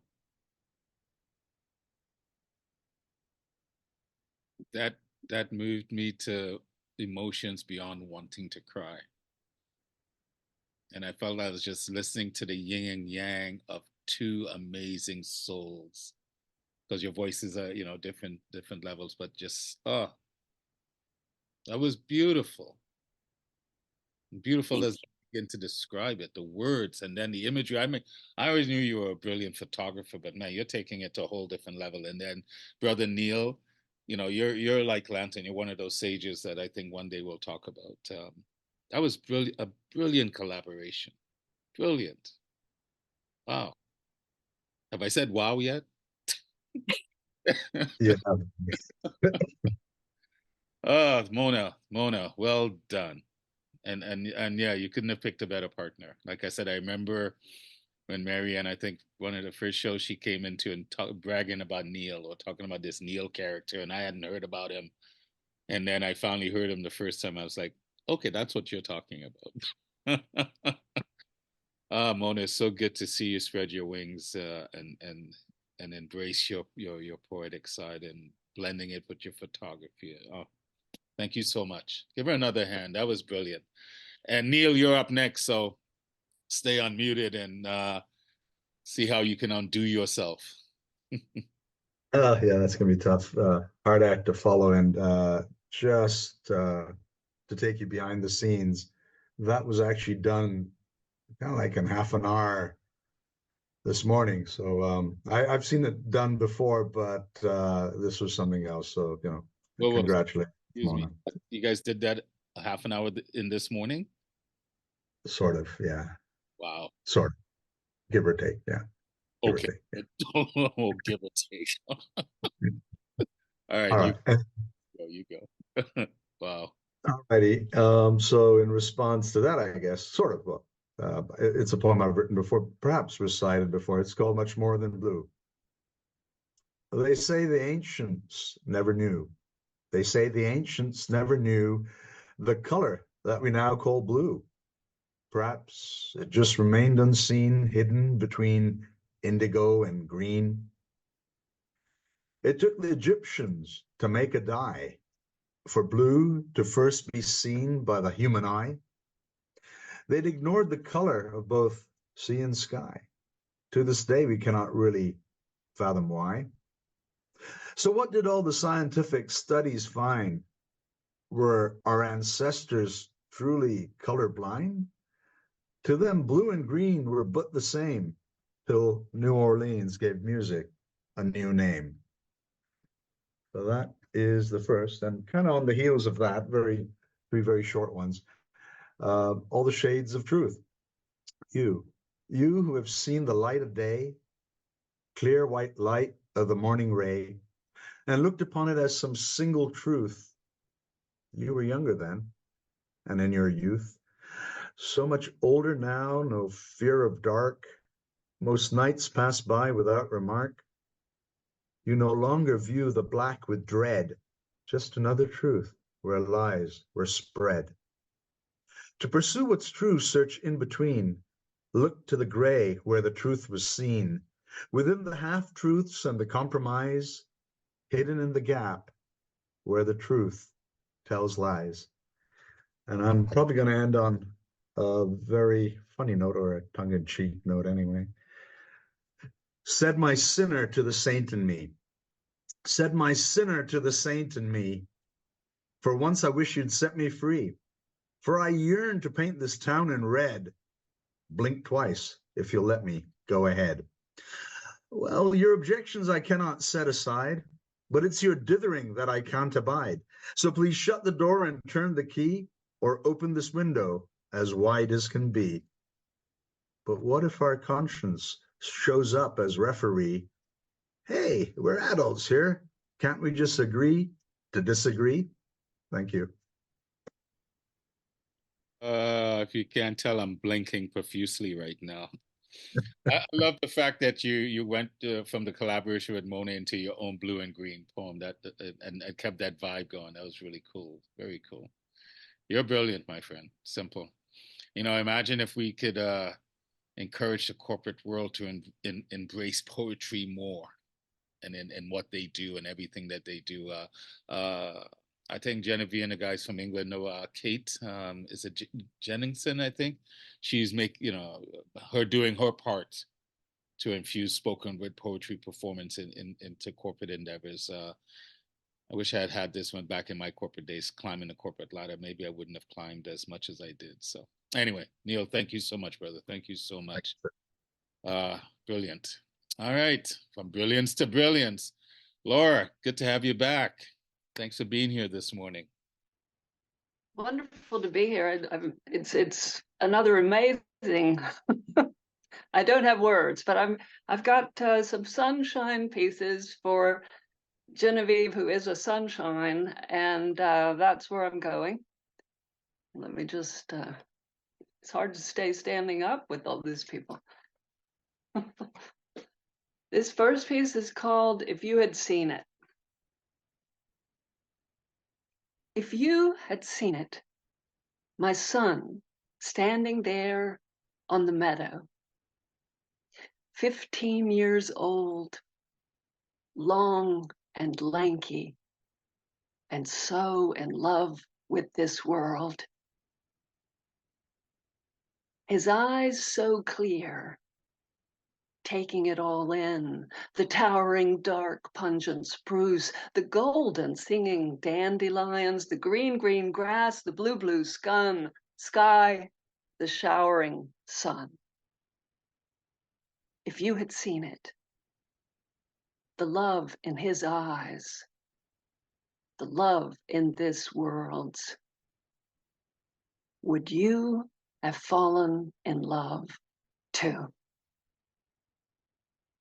The next piece is an ekphrastic poem after Vasily Kandinsky, a Russian painter, pioneer of abstract art. His painting Improvisation number 31, which was Sea Battle 1913. I don't have a picture. This is what I have. It's called Nail That Picture Up Right There. Everything looks better under the Kandinsky print. The problems of the universe back away in fast reverse. In the blink of God's own eye, paradise climbs off the hearse, holds the apple of despair aloft for all to comb its hair. Everything looks better under the Kandinsky print.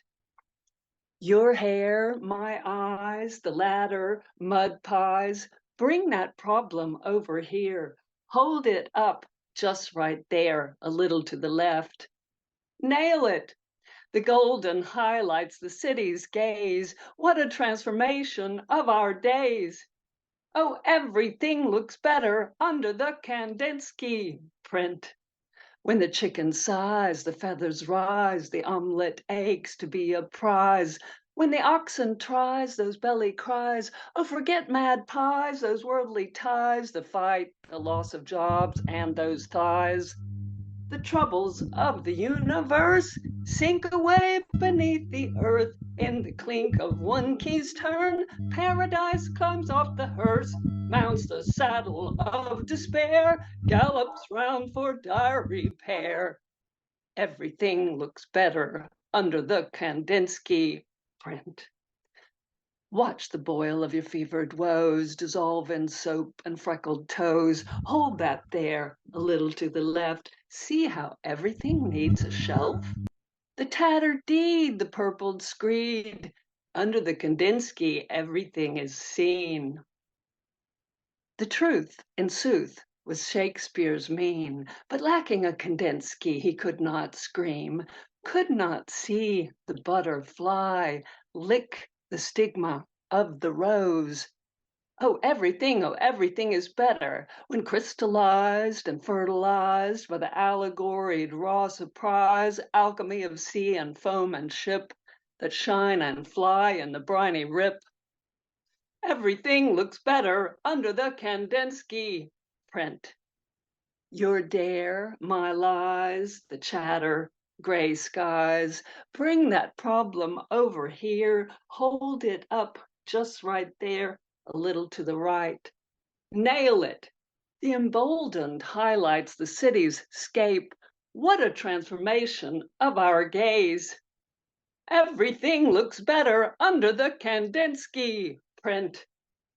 The false prophets of the night fade away in blinding light. In the blink of God's own eye, paradise climbs off the hearse, folds the ladder of despair, frees the apple with the prayer. Everything looks better under the Kandinsky, even though it's just a print. Thank you very much. Laura. Lick, lick the stigma off the rose. That's a poem right there by itself. And as soon as you started to sing, I don't know why I heard Katharine Hepburn in my head. It sounded just, but that was brilliant. Oh my gosh. That's an epic piece right there.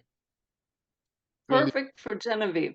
And while you were busy reciting, I'm sitting there watching her, and she's just completely in love in what she was just immersed in. So well done.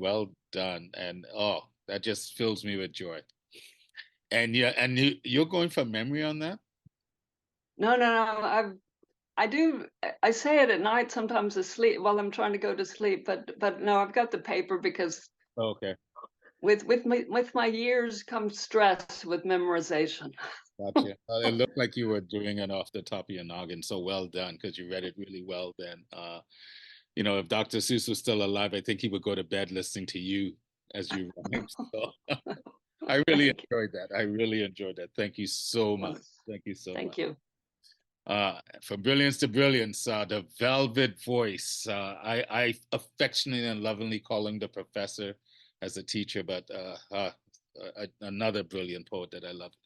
Ian Mack, the mic is yours, my brother.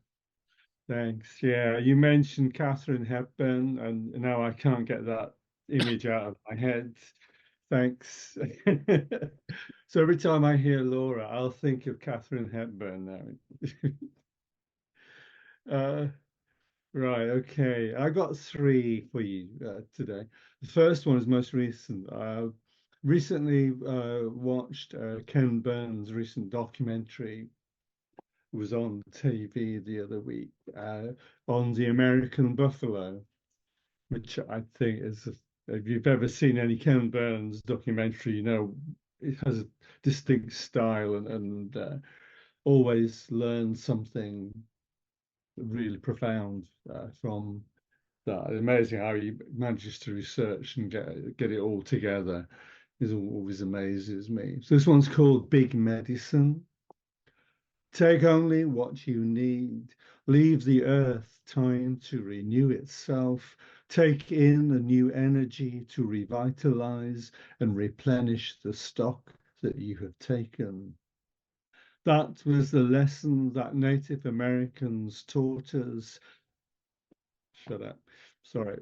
And when their sacred buffalo, I'll start that one again. That was the lesson that Native Americans taught us. And when their sacred buffalo had all but been erased from the face of the good earth that comprised the fecund grassy plains of their prairie homelands, we still failed to listen. And when a sign appeared in the unique form of a blue-eyed, white-haired buffalo bull calf, they took that as a portentous omen, a symbol of future growth and renewal. So they named him Big Medicine, in relief as well as awe for nature's bountiful resilience.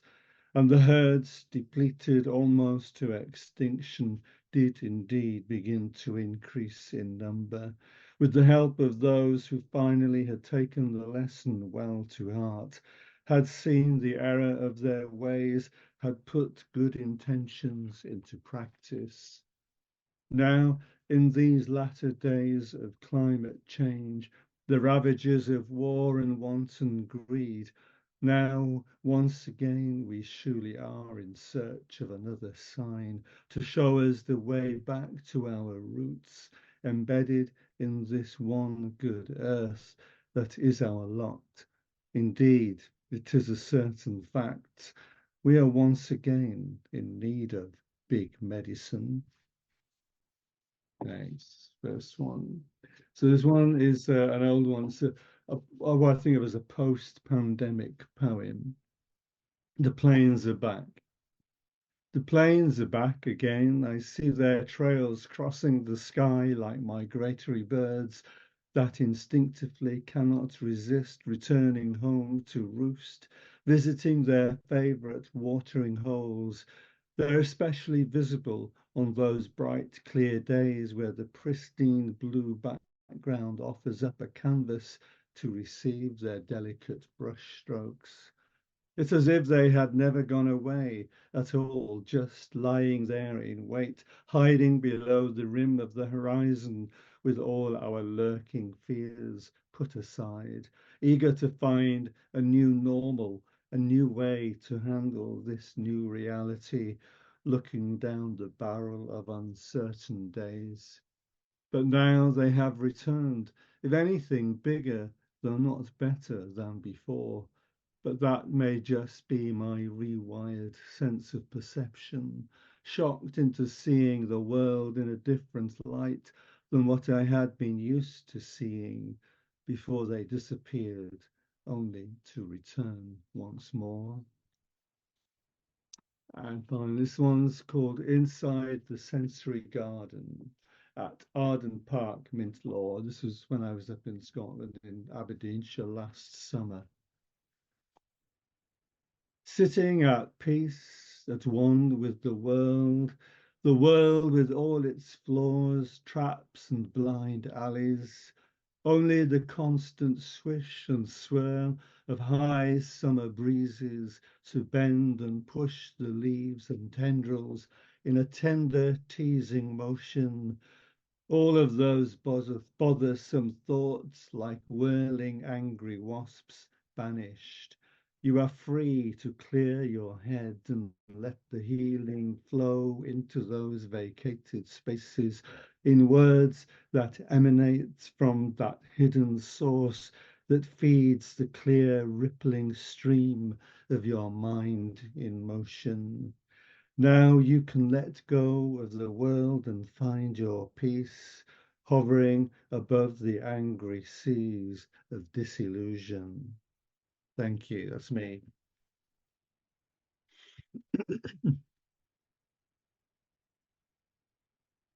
Sorry for the delay. I was just writing one of your brilliant lines.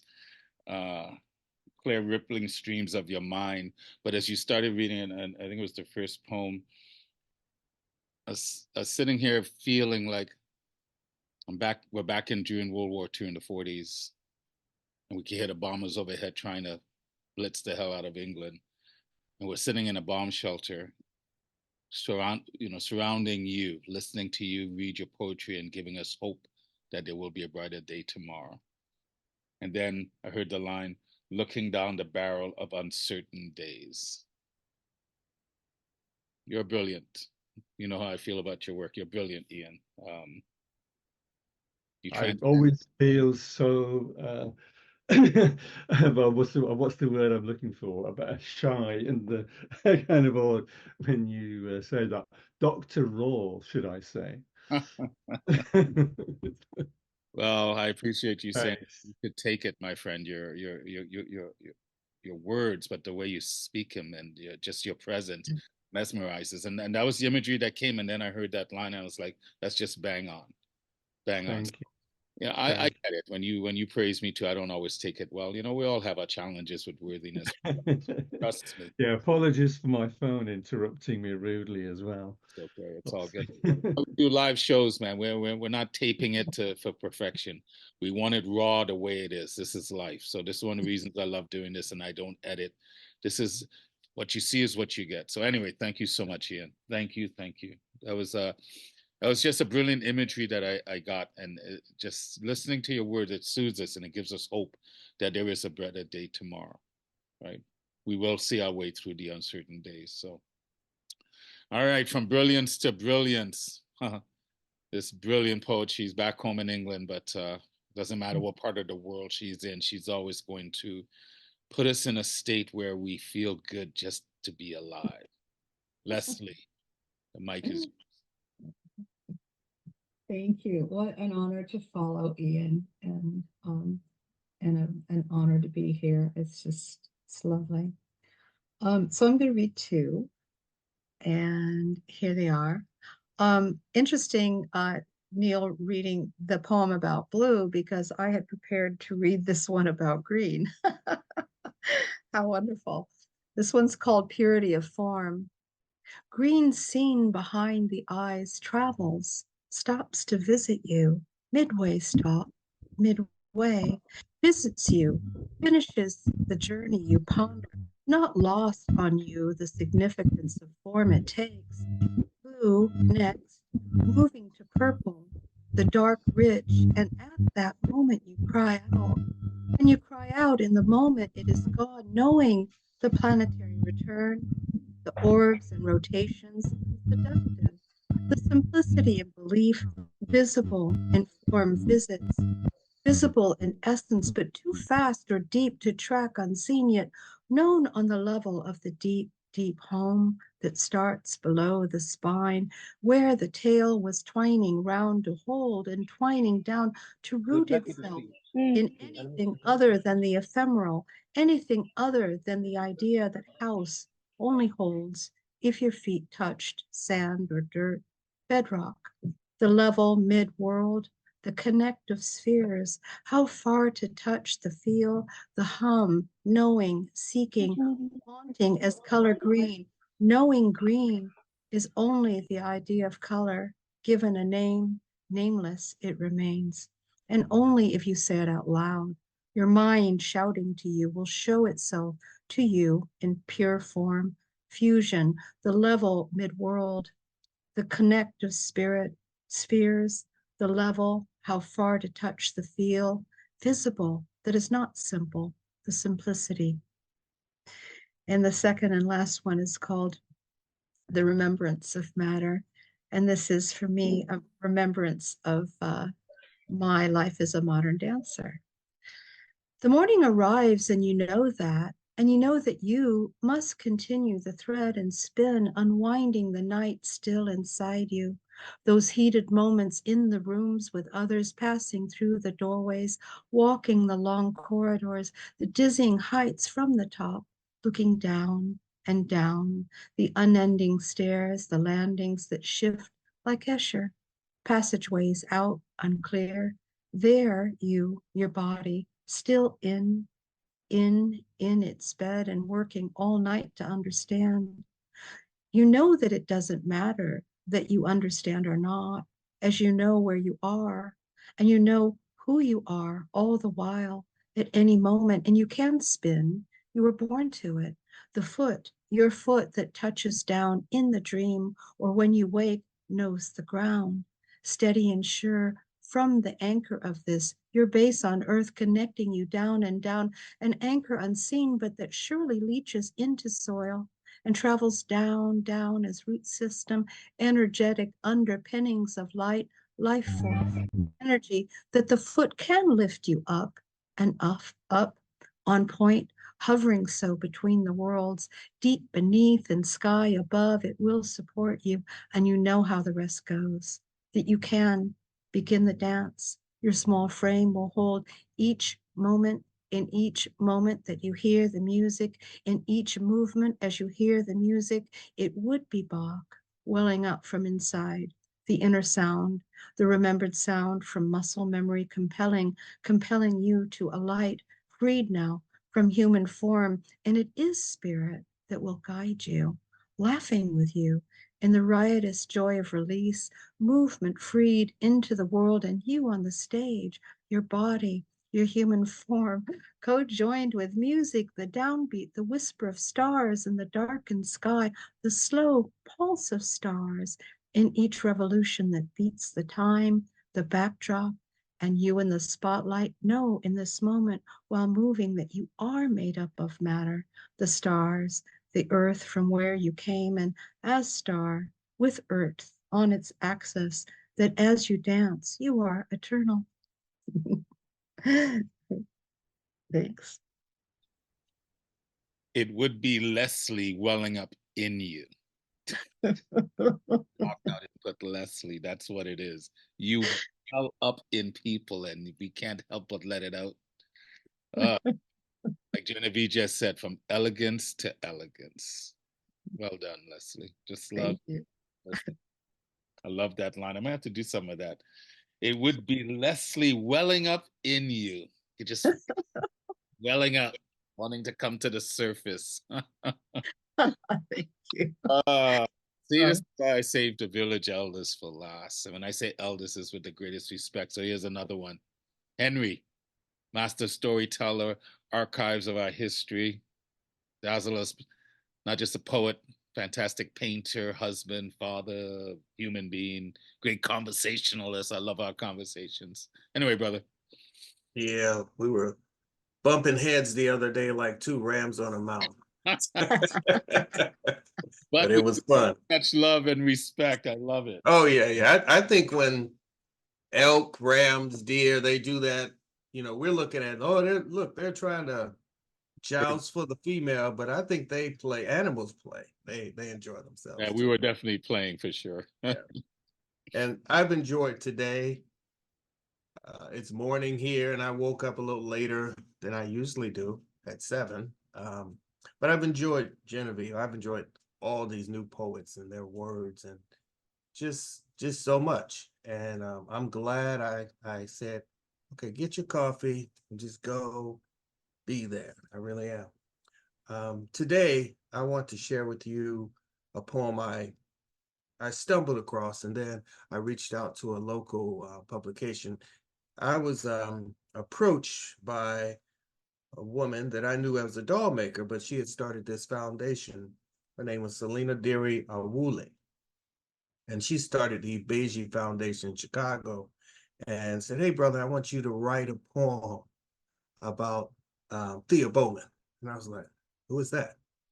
And she had heard these other 2 poems that I had written about Marion McKeever and Nina Simone at different poetry venues and so forth.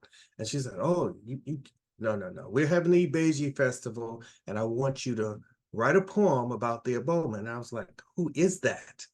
And she was a Catholic nun. And she did all this wonderful stuff in Africa. And because, you know, being a writer, you don't know something, you got to do your research. So I spoke with people that knew her, had worked with her, watched the film, and read articles about her. I needed to get to know who this woman was. Well, that was around the time, actually, she was battling cancer. And in the film, I saw a segment where she was there amongst, in a rural area of Africa, and she was embracing the children, and flies were everywhere. And I wasn't watching the film by myself. It was at the center. And people were like, oh my God, I couldn't be around all those flies. How could they stand that and everything? And when I heard that person's statement, this poem came out, and I want to share it with you today. It is titled The Lover of Flies. And when I read it at the festival, at the end, some people got it, because when you hear about historical people, you listen to the wonderful stuff, but the daily challenges that they underwent most of us would say, I wouldn't live in a village without running water and things like that, you know. And I admired her so much. I'm not Catholic, but I learned so much about her. So I present to you The Lover of Flies. Now, sometimes I will have music, and when I decided to do this, I found this sound effect, so I want to start it with that.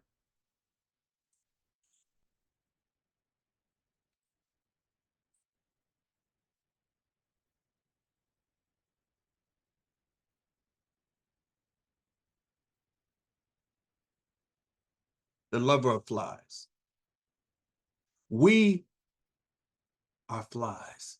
As flies, we must soar, fly high and blend with the sun. Our black and ugly bodies seem to vanish in its rays, and day becomes filled with our image as something beautiful.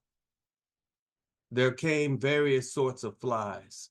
Psalm 105:31. The corpse draped Golgotha, we gathered, lifted the empty shell to listen to the sea's whispers, which later we called spirituals. We kissed his chapped lips, saying goodbye, stroked his knotted, woolly hair, probed the deep stigmata which swallowed our fingertips. The flame which attracted us was gone. Our chests filled with the emptiness of an abandoned lover, hoping those arms which held you would return and soothe the pain, draw circles of comfort on your sternum, then wipe away the grief tears, and with promises and hugs. We search, flying toward any flicker which promised warmth, hoping to feel the longing, only to die by fire or crushed by rejection and deceit. Once there was a lover of flies who didn't swat us, but gave us meat to feast on, a safe place to lay our eggs, watch our children grow. From that love, we became strong and fearless. Once considered black and ugly, rejects, throwaways, we saw our beauty. Though abandoned, found hope and direction. Now we live in the sun. As flies, we soar without fear. The Lover of Flies. Wow. What a brilliant tribute. Our black and ugly bodies vanished in its rays. That's a brilliant observation of yeah. Then again, see, this is why I say what I say about you, my friend. Right? I get to hang out with the masters. These are the poets people will talk about one day. These are the poets people will talk about.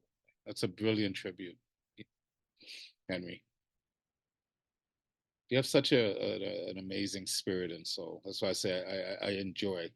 Yeah, we may have been two old rams butting heads, but there's a joy to it because I love the way we can listen to each other. And more times than not agree to, not even to disagree, just agree in just different ways. So that was brilliant. You're brilliant.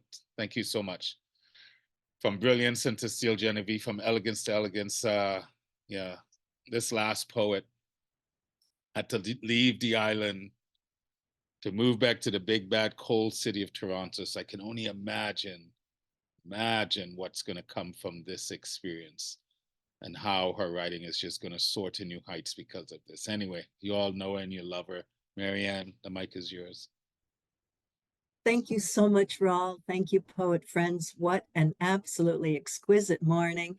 Congratulations to you, dear Jen. A beautiful, beautiful set this morning. Raul is right. I've just moved from St. Martin, where I spent 22 years, back to Toronto. And I have two love poems to finish off the day.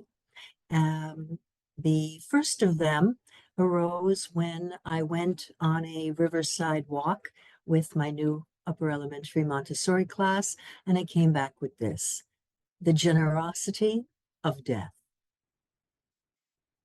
In the hungry cold after Christmas, the silver hair of the deer clings to the margins of a muddy pool. thick and dark as unmilked espresso, torn from a blood-stained flank whose bones lie weeping on the viscous shore, not yet as brittle as the chamomile burrs and sepia grasses that cushion the forest floor. You might be tempted to think that only the skeleton of that nimble ruminant who unwisely lowered her guard to an interloper remains to sadden the eyes of passers-by.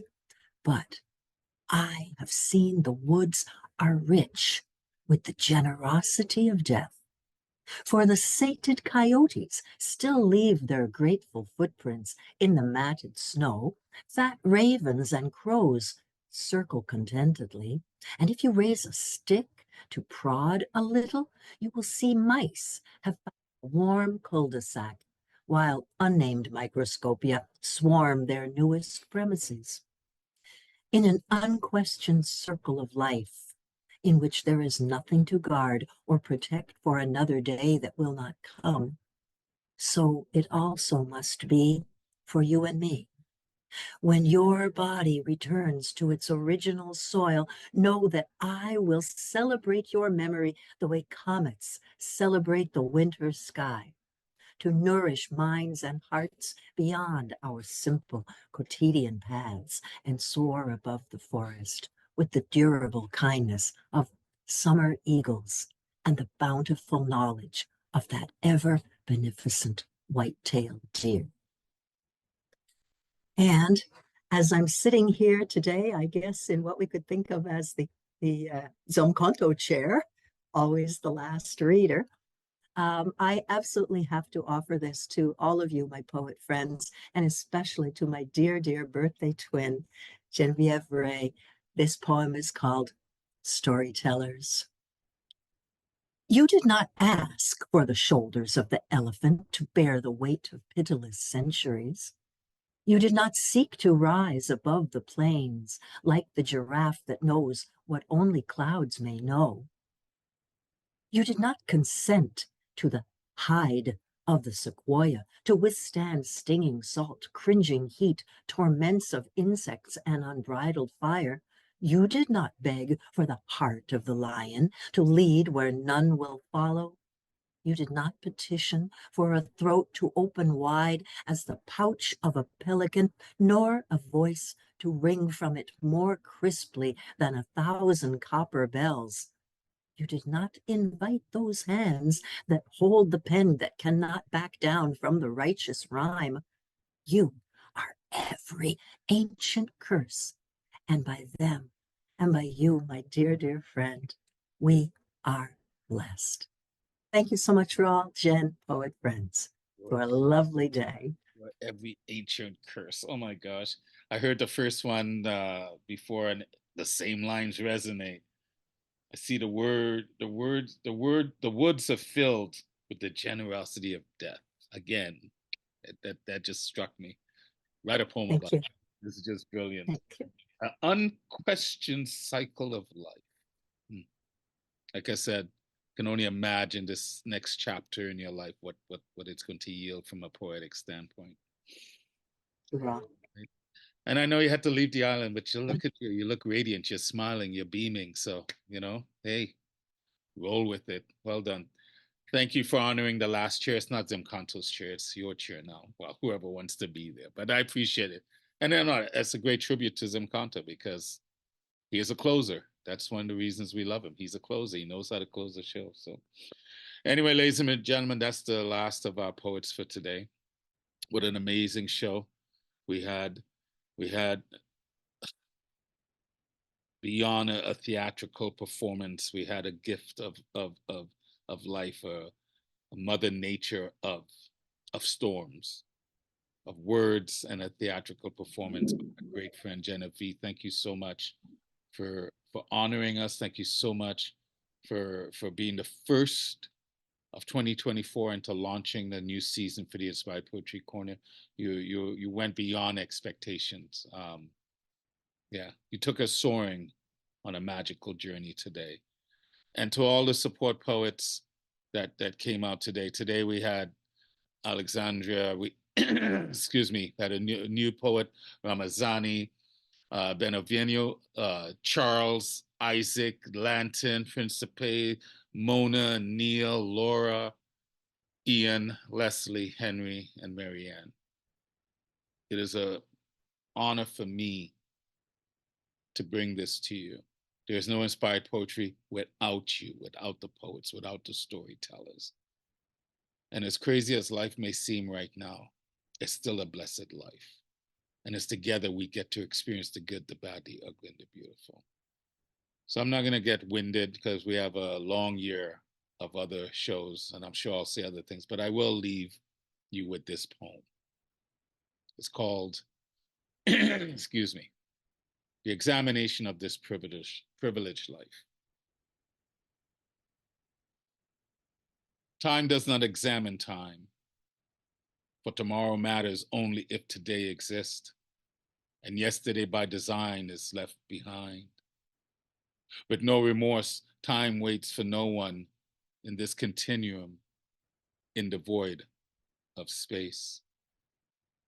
Out of the valley of green pastures, I ascend to the summit of memories, to pause for a moment, to take stock as I take to heart Socrates' words, the examination of this privileged life. From the light, my shadows shy away as I rise in judgment of my worthiness. In this broken-hearted walk with suffering, what has served? What have I learned? Free in the truth of my joys and sorrow. For all that I know is not all to know. I am a character in this repetitive dream, an illusion of will in the pursuit of truth. I was a lost sheep at the tip of my iceberg, found in the complexity that lies within. At this stage, time dances with my death, gravity my anchor, my footsteps mindful, open to the ignorance of my knowledge. In the unknown of this unfolding journey, wisdom in the round of my soul's content. End of piece. Poets, blessings, love you all. Thank you so much. Thank you for spending Sunday with us. Thank you for our Sunday kind of love. We will see you next month when we get to honor Love Infinite. But this Sunday belongs to you, Genevieve, belongs to all of you poets. Wherever you are, whatever your life circumstances are, just remember we are connected by the mere fact that we're breathing the same air. And to quote a great woman who just dazzled us, Sunday now begins at the end of this poem. Love you all. See you next month. Bye. Bye, everyone. Thank you. Bye. See you next time, folks. Bye, friend. Thank you. Goodbye, goodbye. Bonne nuit. Gute Goodbye. Nacht. Buonanotte.